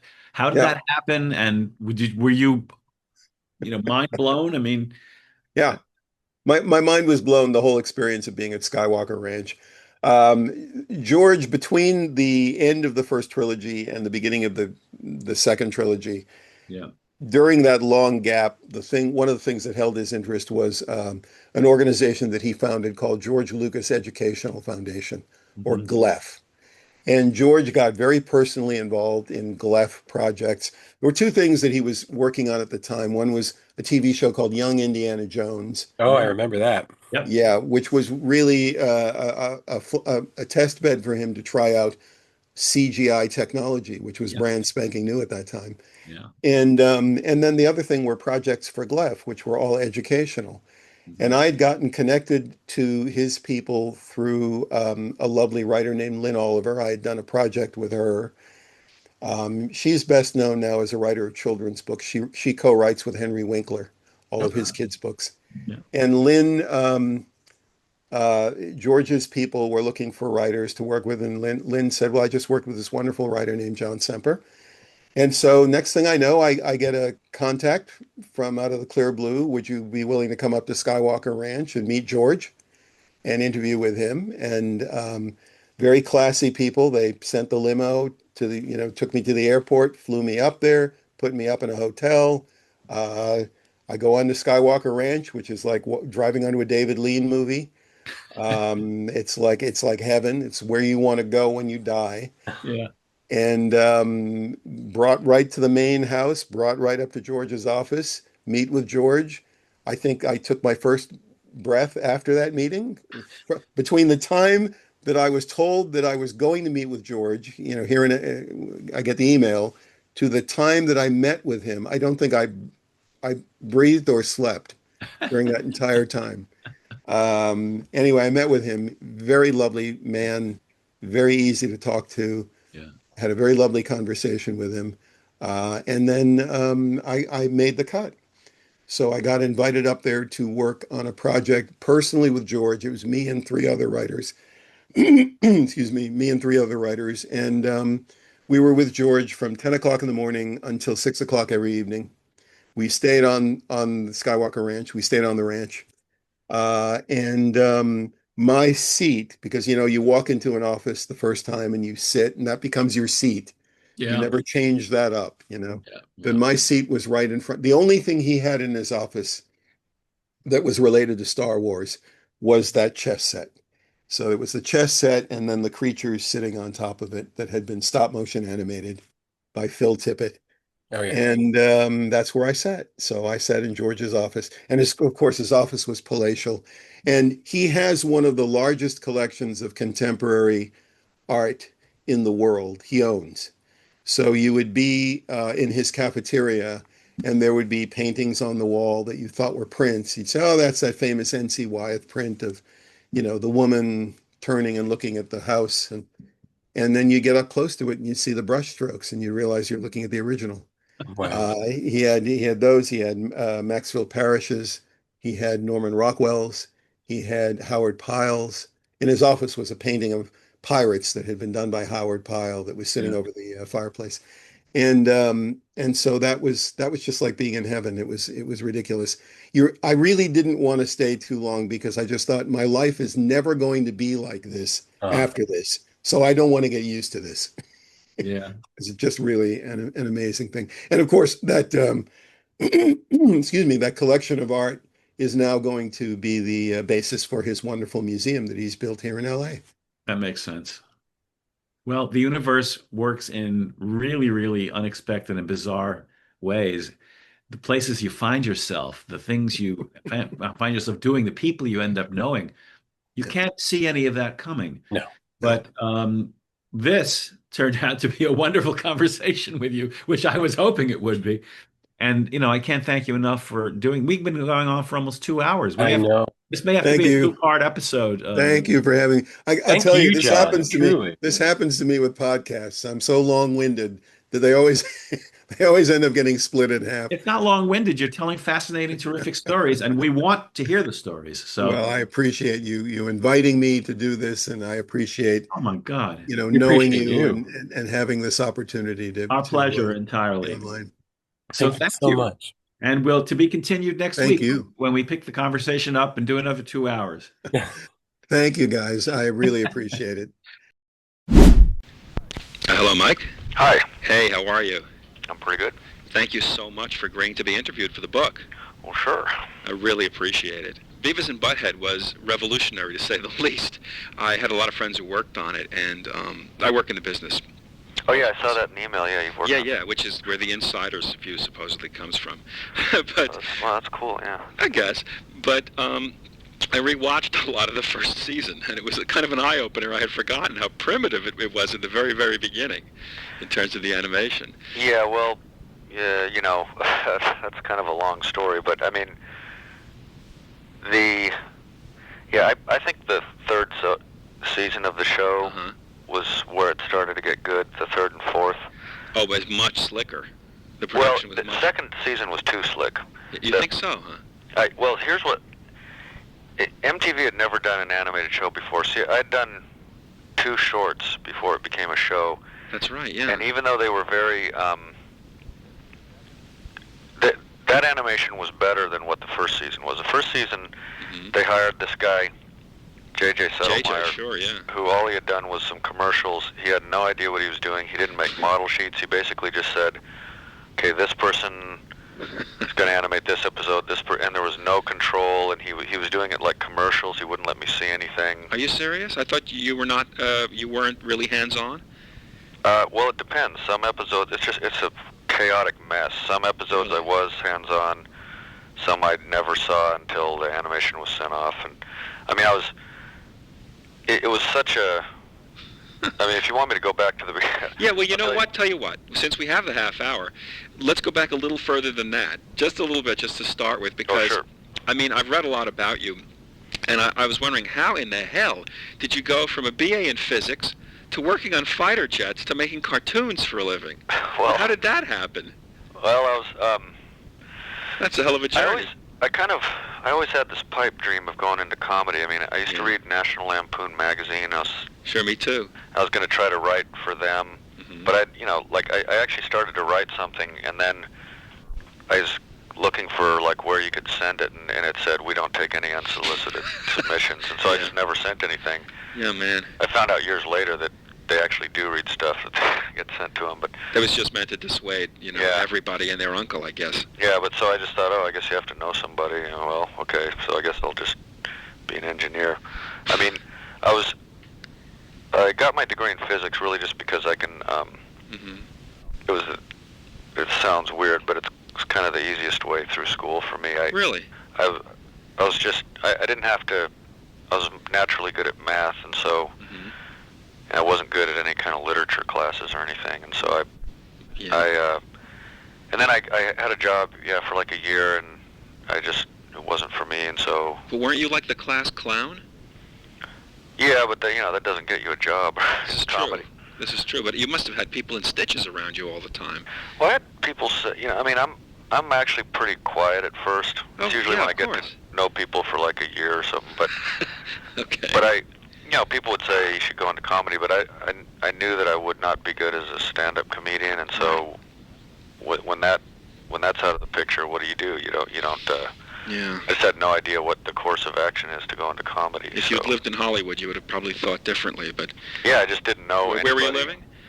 Well, I went to school in San Diego, but I grew up in Albuquerque. Okay. It was like me and a friend of mine. We always talked about, we're going to get a video camera and we're going to do like sketches but we just never. The problem with that is you need sets, and you need or you need to like get other people's cooperation. You can't do it by yourself. And years later, when I always had in the back of my mind that I was going to try animation just because I really love it, and I would go to the festivals. Right. And I would see, I'd see like I wanted to try claymation just because I wanted to do it, and I never made the connection of that being a way to get into comedy. I thought of them as two separate things, and then. Interesting. Okay. And I saw this animation festival. It was the Animation Celebration in Dallas in I don't know what year it was. It was 88 or 89, and it just kind of like hit me suddenly, like wow, because there was a guy. Like I'd been to animation festivals, but there was a guy in Dallas who had a short in there. Right. And he wasn't there, but they had his artwork on display at the cells, and I was just looking at him going, man, if a guy in Dallas did it, that means there must be a camera. Maybe you can rent time on it. Maybe, maybe you don't have to do pay for the whole. Suddenly it just hit me like, wow, this is what I'm going to do. The possibilities were there. Yeah. And I used to make little kind of comedy stuff I had one of those cassette 4-tracks, and I used to make little comedy stuff on there just for the hell of it, and so I got this idea that this is what I'm gonna do, and I knew I couldn't animate as well as a lot of these people, but I thought. Were you drawing though? Yeah, I used to draw occasionally, yeah, and sometimes I was good and sometimes I wasn't. I was usually good at drawing faces. Okay. I could draw, like in school I would draw caricatures of the teachers that would usually make people laugh, and I could do imitations. I always did imitations, and so I just got this sudden thing like, wow, okay, I can do imitations. I'm a musician. I can do the music, right? And I can just figure out the animation, and I'll just make, this is what I'm going to do. And I thought, like, I mean, my dream was, wow, if I could just get something in an animation festival and get enough money to just justify doing it as a hobby, that would be amazing, so. And roughly how old do you think you were around then when you started having those thoughts? I was 27. Oh my God, that's late. Yeah, I know. Oh, it's like you've had two lives. Oh yeah. I'd been a musician for like 5 years at that point. Playing gigs, pro. Oh yeah, I toured all over. I played upright bass like in mostly blues bands, swing bands, like in the 80s when that stuff was making a comeback. My God, you're a Renaissance man. You had a couple of lives, well, really. I'm just really confused. I did. Well, you can be both, actually. But I did, yeah. So the good thing about being because it made me, I had more time to, like when I wasn't on the road, we'd go on the road for 4 weeks, and then I'd come back and we'd just play weekends for like 4 or 5 weeks. So. Did you have a band? I didn't have I played with other people. It always ends up in print as Mike played in a band, but I played so with clarify it for us. Which is like, I played with this guy, Anson Funderburg, and Sam Myers in Dallas. It was like we toured all over. We played in Europe. He was like a blues guy. How do you spell, is it Funderburg? No, F-U-N, Funderburg. Okay. Funderburgh. And then I played with a guy, and then it was him and Sam Myers were a team. Sam Myers was like an old blind black guy that's written some blues songs, like Eric Clapton's done songs and stuff. And I played with this guy, Doyle Bramhall, who was a songwriter, singer, and his son, I played with him and his son, and they were, Doyle's like Stevie Ray Vaughan was, he played with Stevie Ray Vaughan, and so I was just a sideman. I just played bass. I was, I wasn't like, and I was never into the rock dance. You weren't a rock star. No, it wasn't any of that. It was none of that. Which is kind of interesting in light of where Beavis and Butthead went. Yeah, well, I mean, a lot of that was kind of like, my, playing upright bass and having to look out at people going, play some fucking rock and roll. Okay. So when you started to make the shorts, what was the first short you made? So the first short I made was Milton, was called Office Space. I did two sort of simultaneously. It was one called Office Space featuring Milton, which is about 2 minutes long. The other one was called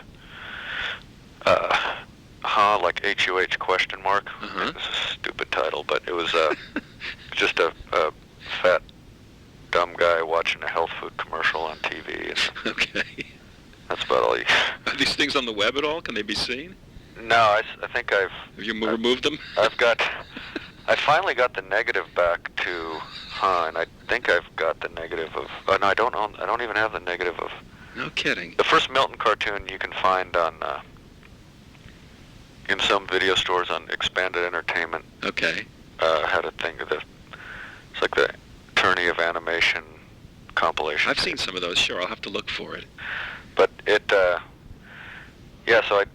I did that, and I shot like my first animation of Milton on a Bolex I'd bought for $200. Wow, okay. And I did this thing where I did the lip sync by putting a beep at the beginning of the, recording a beep, did the voice, and then I just used a stopwatch, divided each second by 24, and just found what frame every syllable happened on, and did exposure sheets. You invented your own method. Yeah, which I don't think that's been done in any but for something that's just all talking. Yeah. But so I'm kind of proud of that. Yeah. But if especially if it worked. Yeah. Did the lip sync kind of match? Oh yeah. I think. Yeah. I mean, I agonized over it. Like I was like, "Where shit is the tape stretching? Are these like is the syllable? Like it took forever." But you did it the hard way, of course. Yeah. But so I had this tape, and then I just, I made a bunch of copies. I shot the first two cartoons, and then I just, my plan, I was thinking of, I wanted to get on I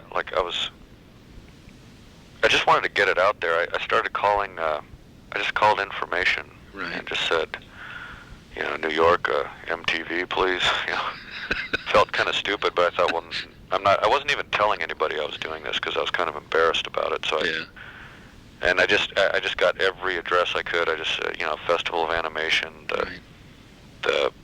and just started and mailed out about 15 tapes, and then I started getting calls. You did? That's interesting. Now, okay, what was on the tape? Was it the two shorts? Yeah, it was the two shorts, and I had an intro where it said Inbred Jed's Homemade Cartoons, and it was this inbred country guy had drawn. I wanted to get people's attention, so I made a little sticker out of the inbred guy and put it on the tape. Were you Inbred Jed? It said Inbred Jed's Homemade Cartoons, and because I knew the return address said Texas, and I thought maybe people would say, "Oh, what the hell is this?" Apparently it did.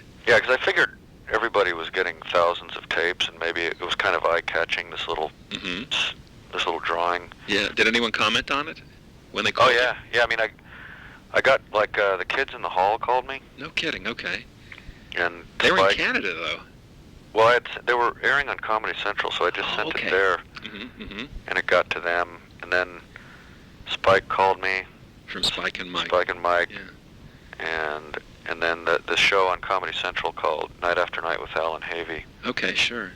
called, and they ran Milton actually, Mm-hmm. and then Spike ran the one called Huh, Uh-huh. and both Comedy Central and Spike were saying, we want more. How fast can you do these?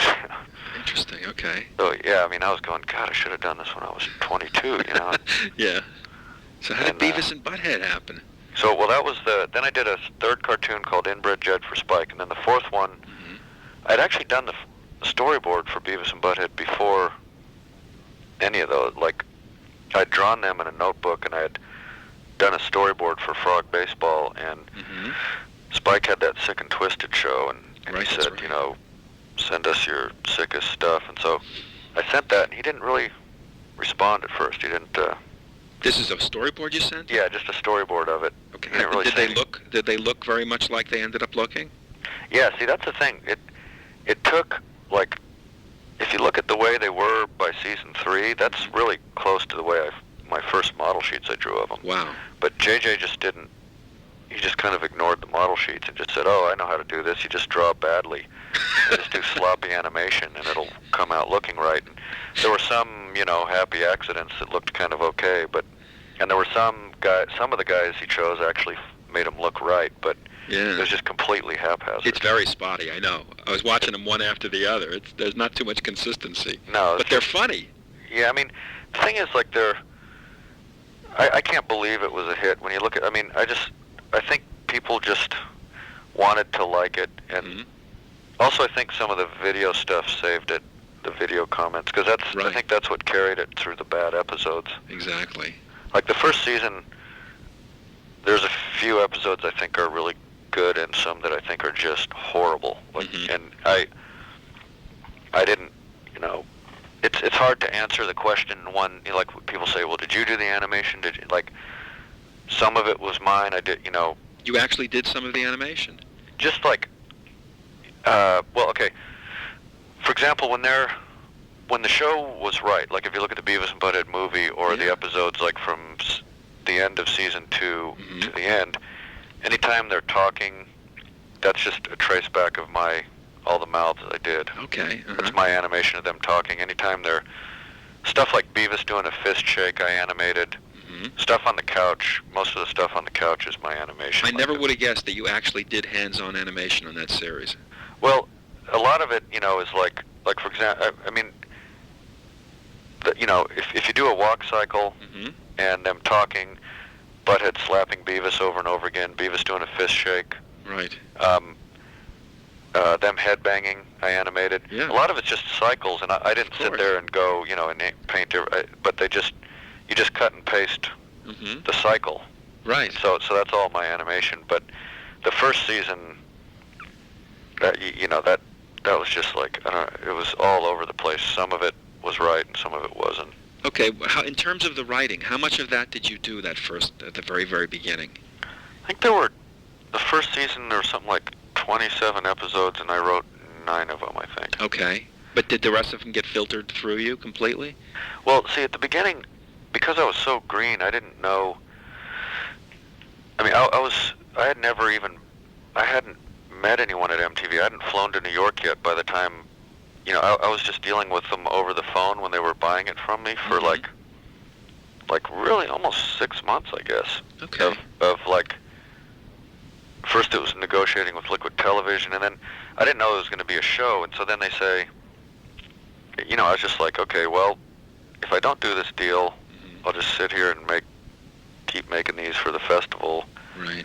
I don't think I wasn't going to do anything more with Beavis and Butthead anyway. hmm Then I thought it would just be little station IDs or something. Right. So anyway, so I sold it to them, you know, with some, like, retaining a percentage and stuff like that. But Mhm. then this became my shot at a career, and I had no idea what the protocol was. Like when somebody writes a script, and because I didn't own it, I thought, well, does this mean, I had no agent, I had no friends in show business. You were winging the thing completely on your own. What's that? You had no advisors? You were just no winging advisors. it? I had no lawyer. I had no agent. So I literally moved up to New York. I mean, I was flying up there. I didn't know. So like it was kind of, it was filtered through me, but there's some stuff I'm not proud of, and I just kind of thought, well, I don't want to be difficult and blow this because, I'm going to... It was your first shot. Yeah, it's my first shot. I don't want to start out with a reputation. I want to be agreeable. Sure. And it took me a while to realize that once the show was popular, it became a little easier, but we did so many of them because it was on every day. I know. It's pretty remarkable that it became a hit through all the bad decisions that were made of But it was so original. There was nothing. There had been nothing on TV like that. I mean, where did the infantile sexual obsessions come from? Was that all from your childhood, or I should say your adolescence? Yeah, I mean, or did you know people like this? It's kind of like, I think it's similar to like when I was in college. Especially like when you're studying physics, you kind of tend to, when you're done with that, your mind it's like, when you're kind of relaxing, the more math and physics you study, the more you want to just sit around and say stupid stuff when you're done, because it's like a cathartic kind of... It might be left brain, right brain. Yeah, and I think, but I had always, I used to read, like I say, like National Lampoon magazine and those comics. I always thought, why can't you animate that kind of stuff? Like Charles Rodriguez and I used Gavin Wilson. Yeah, and even M.K. Brown and Mary Kay Brown and loved her stuff. And actually, the old Linda Barry's, the way her stuff was in the '80s, It was great. I mean, I always thought that stuff should be animated, or Buddy Hickerson, And I think somebody did animate it briefly when The Simpsons started out. Yeah, but a lot of times, when they would animate a cartoonist, they don't always get it right. Actually, it's not the way I would have imagined it in my head. Right. And like Mary Kay Brown, they did some stuff for the Tracy Ullman show. That's what I meant, yeah. Oh, is that what yeah. That's what I was talking about. I actually liked some of that. I mean, I actually, that was kind of like a big inspiration to me also, because even though it was maybe a little quirky and too quirky for people, it seemed really original to me, really, and also kind of looked more hand-drawn and not so slick. And that was the Klasky Chupo gang. They were... Well, did they do that? I think they did. I believe that Gracie Films hired them to do a whole bunch of those, and The Simpsons is just the one that stuck. Yeah, it was called, I think the M.K. Brown was Dr. Nagatu, it's called. Oh my God, you have an amazing memory. That one made a big impression on me, because that was I was like, oh, finally someone's animating something from National Lampoon. But I just, the way Beavis and Butthead started, creatively, it was how did the first thing I did, I had drawn them, I'd seen some other animation that was kind of offbeat like that in the festival, And so I was trying to think of National Lampoon style stuff, and I was trying to draw this guy I had gone to high school with, who wasn't at all like Beavis and Butthead. Actually, he was kind of but he laughed like Beavis. He was kind of a spaz, but he was more like a nerdy spaz. Can you say his name, or would you rather not? Oh, I better not. Okay. He's actually, I better not even say what his occupation is. Okay. Well, I can tell you. He's a nuclear engineer now. Okay, and what's his home address and phone number? Okay, that's enough. But he's, anyway, I was trying to draw him, and I drew something that didn't look anything like him, but I kind of liked the way it looked. And I tried 4 or 5 times. Basically, 2 of them, one was Beavis and one was Butthead. And then the Butthead one, it's kind of like you start to draw something, you go, it doesn't look like I want it, but I like the way it's gone. And I ended up drawing Butthead's profile and Beavis's profile. And then... How about the names, Mike? The name, Beavis was a last name of somebody I knew in junior high, who was nothing like Beavis and Butthead either. He's actually like a kind of athletic, studly guy.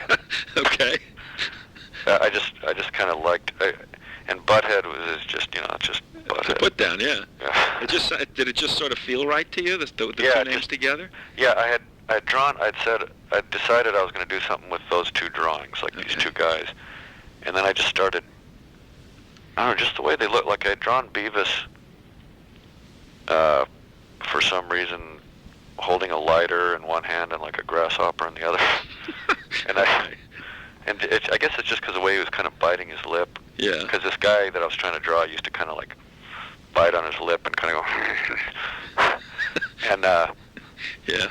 So anyway, and then I just kind of like it's like you do the drawing and then you kind of look at them and go, well, what would these guys be like? And it all kind of came from the drawing, because a lot of times I start with the voice and then I try to draw something for the voice. Right. Like with Milton and and Hank and Tom Anderson and the hippie teacher. But this was starting with the drawing and then going, okay, what would these guys talk like and what would they say? And it kind of kept getting,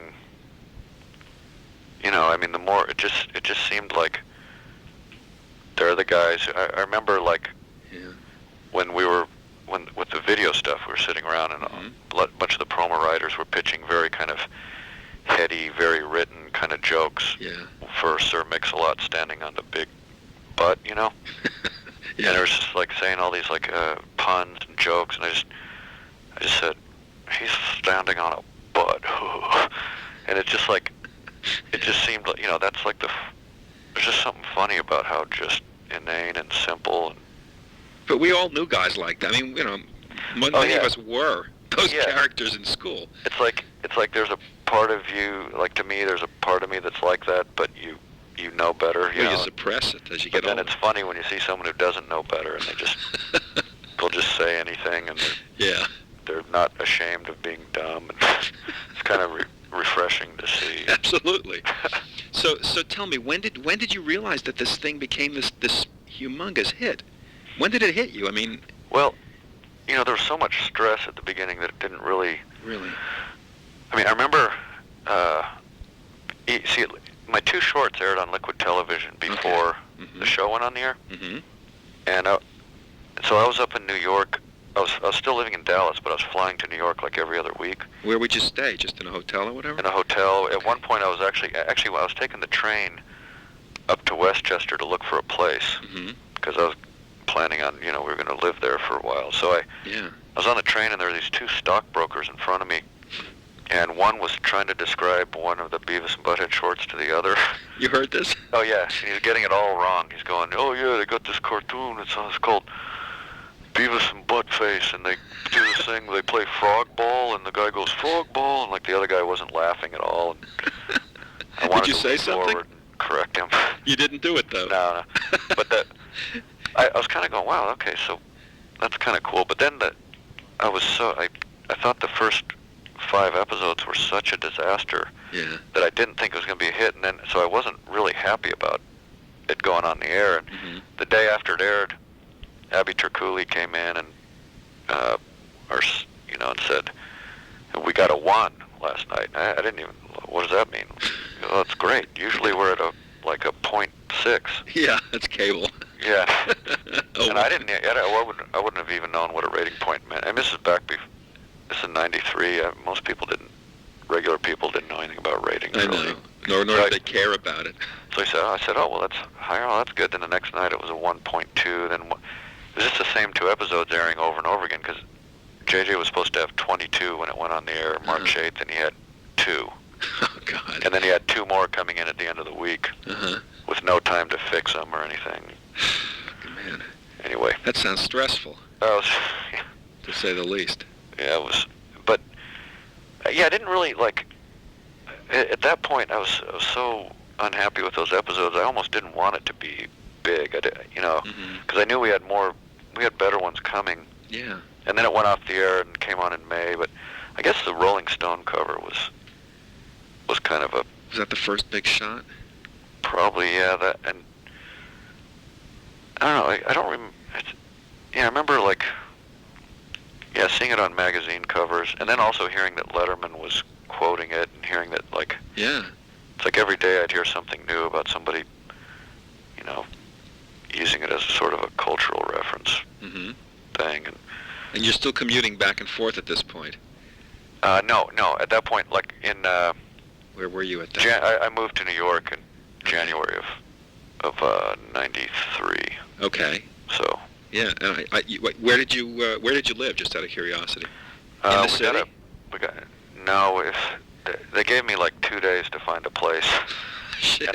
And we had a house in Dallas. Yeah. And we had 2 cars and we had a kid. Yeah. And I couldn't afford anything in the city.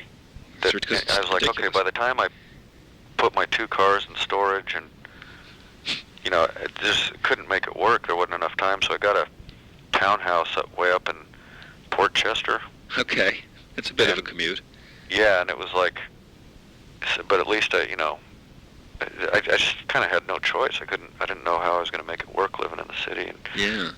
so And you had a wife and child at this point. yeah, and we rented out our house. They came with you, of course. Yeah. Okay. Yeah, we rented out our house, and my wife quit her job, and I quit playing with Doyle. We gave up everything, and like, Right. still didn't have anything in writing saying that they, wouldn't cancel the show on me or anything. I take it that they weren't paying you a fortune either to do this. No. It looks like that because it looks so low budget.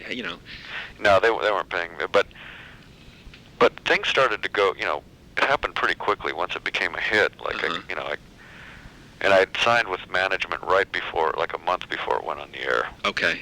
And 3 Arts Entertainment signed me. Right. Oh, you're still with them. Yeah. Okay. And so things started to get better, but it was I didn't really. I guess you always hear this about people, who have a success, but it didn't really hit me till much later. Like really. when? Like when do you think? If you can even. I think like a year later, the following summer, seeing I think it was the following summer when True Lies, seeing Arnold I Schwarzenegger remember, sure. say something Beavis and Butthead reference in the movie. Yeah. And then like, wow, that was Arnold Schwarzenegger. You just said.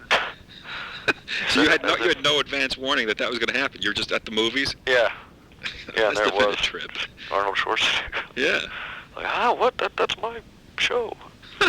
Okay. And you must have been doing a lot of interviews at that point and articles and. yeah, I had already done I've been on Letterman and stuff like that. Okay.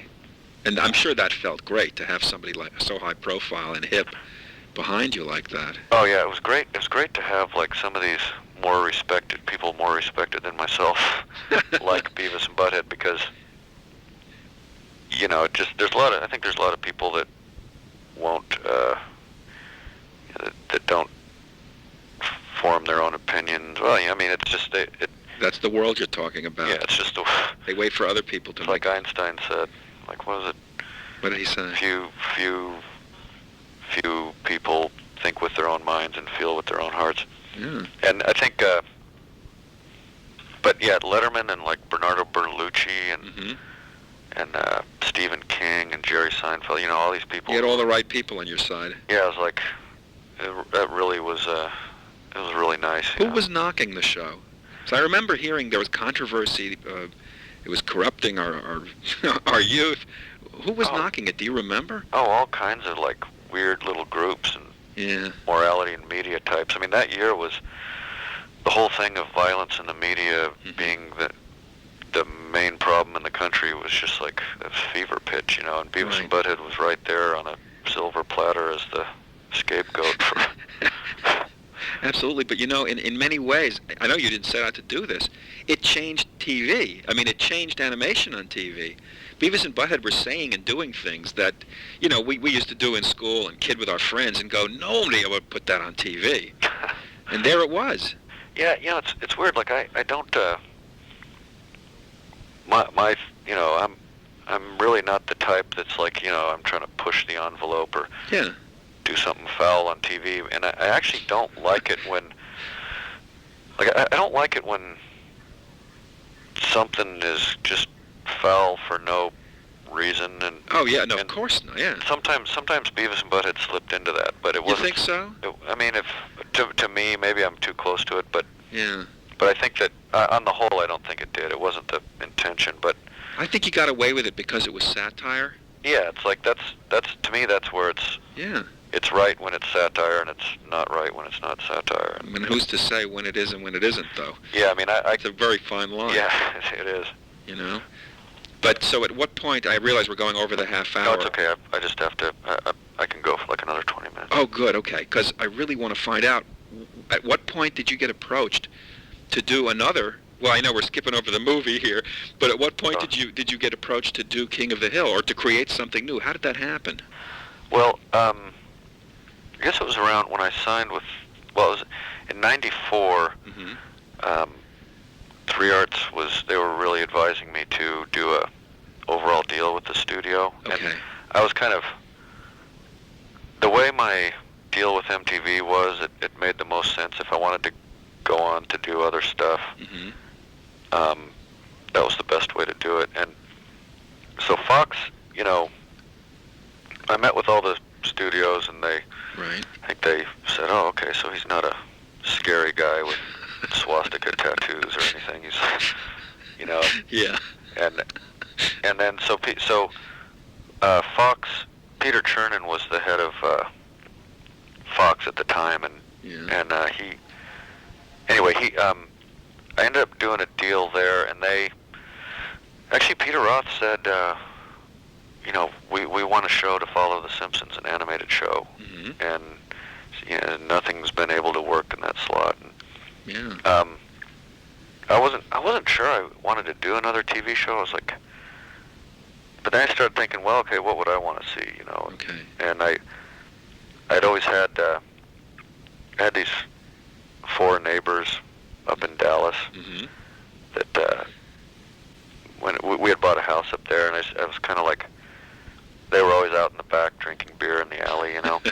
Yeah. And I just thought, like, and all my sketchbooks, I always tend to, when I'm just doodling, I tend to draw middle-aged white guys. I don't know. So I had lots of drawings of middle-aged white guys, and I just kind of took like Bill and Dale from a sketchbook. And I had a different Hank originally. Okay. Which I kind of mellowed him out a little bit. Yeah. But and then I had this kind of made up Boomhauer, but I'd done it like a panel cartoon of 4 guys with beers. And I was thinking, because originally I was going to do an animated short of 4 guys standing around looking, you know, basically those 4 guys looking down at an engine, arguing over what's wrong with it, which is just something I saw growing up all the time, like on my paper route. There's just, you know, guys stand out there with their beers going, oh, it's a carburetor. I think we've all seen scenes like that. I grew up in the suburbs too. Yeah, it's just like. Yeah. So I just started from there. That was your impetus to create King of the Hill. Yeah. Interesting. It was a panel cartoon of 4 guys. I had them going, yep, yep, yep, and then Boomhauer was thinking, yep, like in a thought bubble. Yeah. And then I was gonna, but I had planned on, you know, I thought about making a short, and then, so then I drew it, and then I kind of went back and forth with them for a while, and then finally I wrote a pilot, and so I had the pilot and the drawings, and that was around the time the Beavis and Butthead movie was starting to go, and so I was kind of like, you know, at that point, Greg Daniels came in. Yeah, I was going to ask you that. I know he's listed as co-creator.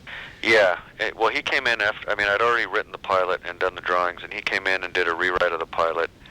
And what did he do to it? I mean, did he improve it? Yeah, I think he did. He did a couple things. He did the thing with Dale and John Redcorn, with the John Redcorn and Dale's son being half Indian. Okay. He put that in, and he added Luann. I drew Luann, but he added Luann.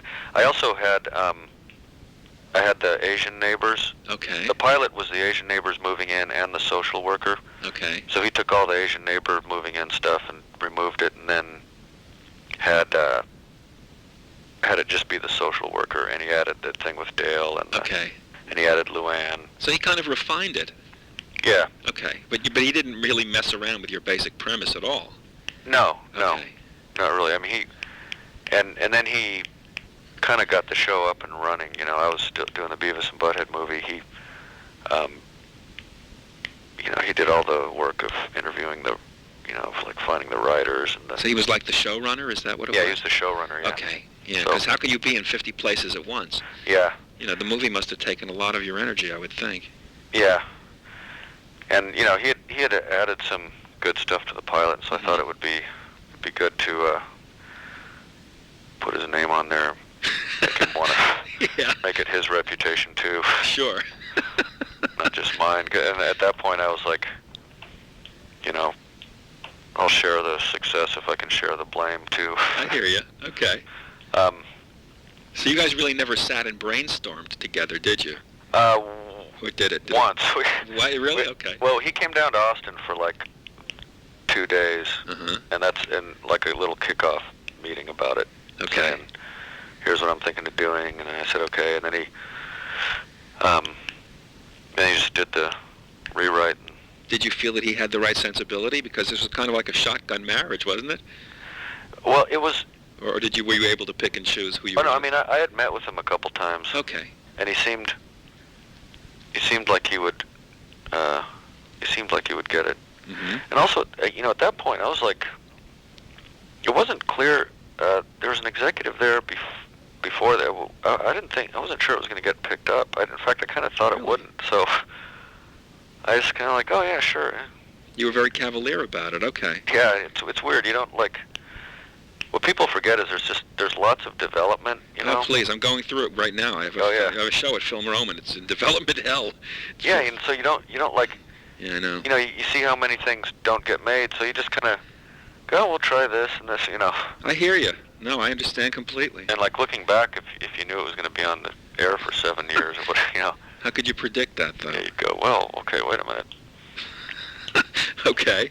But yeah, so King of the Hill was, that was more like conventional in the way that it started and the way it went, and which was a big relief after Was it actually? Yeah. Beavis and Butthead, because the good thing about being on MTV was that there was very little creative interference, Right. other than some really weird standard stuff and occasional really bad interference. But it was like Yeah. I could sit there and just improvise over the videos, say anything I wanted. Yeah. I could, the problem was that it was really unorganized and really, and we did way too much too fast. Yes. It wasn't protected the way they protect a show. But then the downside of that is when a network will also, you do table reads and everyone thinks they have to get a laugh every 10 seconds, and so it kind of makes for this stilted dialogue that doesn't Yeah. sound natural. And I know. so, Well, King of the Hill doesn't suffer from that. yeah, I think most of the time it doesn't, but it's kind of that's the battle to, Yeah. But Mike, and everything is like that. You can't do, how many shows a season do you guys do? 24. 24. You can't hit a home run with all 24. Oh, no. Yeah. It's not going to happen. Even if with Yeah. the best of intentions, if you get if 8 of those turn out brilliant, you've done an Yeah. amazing job. And if you can make the rest at least not, to me it's like, if it can at least seem like everybody is in character, then you're okay. Like Exactly. if you don't, like, that's why it's, like the Andy Griffith Show, it's just, you kind of, or whether it's Beverly Hillbillies, or I always think of old TV, because that's what I, Sure. Yeah, I grew up on that too. yeah, that's what it's your first love. Uh-huh. And at least, on those shows, like, you just kind of, Andy Griffith wasn't going to have, like some big celebrity come in, or they're not going to go to France, they're not going to get, you just kind of, Yes. there's something comforting about knowing you can just check in and, there's Yeah. Barney and Andy, Well, the only time shows did that was when they were on the wane, when they needed anything to pump ratings Yeah. up. Yeah. That's when William Holden would be on, or they'd take a trip to Mexico or whatever. Yeah. You guys haven't done that yet. I haven't, I mean, you've had celebs on the show, but not as themselves, really, have you? only a couple times, and it Yeah. wasn't very good. Okay. Yeah, mostly doing voices. Speaking of doing voices, you must love doing voices. I would Yeah, think. I do like it. It's, Because you've been doing them for years now. yeah, I like, What is it about it? I mean, it's really just, it's the same, it's the same thing that, like, it's just like acting or something, it's the It same is kinda, acting, yeah. it's the same kind of enjoyment or satisfaction you get out of it. I think. Is that the performer musician in you? Yeah. Although, yeah, I think it is. It's the same. Yeah. And I like. I kind of miss doing. I miss doing the hippie teacher on Beavis and Butthead. Okay. I miss doing Beavis. Do you really? I miss. Yeah, but because King of the Hill, I just do Hank and Boomhauer. And, I know. Well, you've done a few other voices for this show too, though. yeah, a few little ones. But I mean, if Boomhauer says like 3 lines in an episode, it's wearing thin for me. Yeah, and Hank is close to your voice. Yeah, yeah. A little bit of an edge, but close to your voice. It's a little kind of like more out of the back of the throat kind of thing. Exactly, yeah. But you still must enjoy it, and I assume you do that stuff in Texas. Yeah, except I come out to L.A. every summer, so I end up doing about half the shows, because that's our peak record time. Okay. And half of them there and half here, probably. Are you directing yourself when you're doing it in Texas, or are you being? Yeah. I just sit here and just do them. Okay. And I assume in a booth with technicians and. Yeah, I have a studio here and my engineer and okay. I have an assistant. Okay. And is it any different when you record in L.A.? I mean, is there a director there, or? Yeah, well, usually it's like one of the writers, you know. And okay. It's kind of like, it's like TV, you know.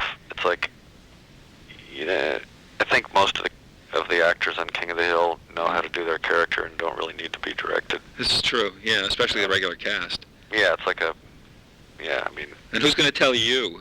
Yeah, what the character should sound like? It's usually the writers who will come in and direct, you know. And of course. You know, it's like you got a new writer coming, you know, that we all kind of know how to do it. Yeah. Oh, yeah. So just to kind of wrap up, what's next for you? Any thoughts? Anything on the horizon? I think I might do another live-action movie, and possibly, I still think I might have another Beavis and Butthead movie in me. Oh, that's great. Who owns it? Viacom? Yeah, MTV, yeah, Paramount, Viacom. Okay. Yeah, and they're everything now. I know. Yeah, now there's renewed interest in doing a sequel, just because they did some market research, whatever, for starting their college channel, and found that a lot of people want Beavis and Butthead on the air again. And a lot of people want Tom Green on the air again, too. And so it's like, kind of going, oh, wow, they could do another Beavis and Butthead movie, so. Would you do another Beavis series? I don't think so. Maybe like a... Just you've been there already, done it? TV special. Yeah, I can't see... I mean, I think it was wearing thin there on me towards the end. I actually wanted to stop it even earlier, but I could do. It's not like I don't like doing the characters anymore. Right. It's just having to crank out a bunch of them. It's a lot of work. Yeah. And they have to have something to say too.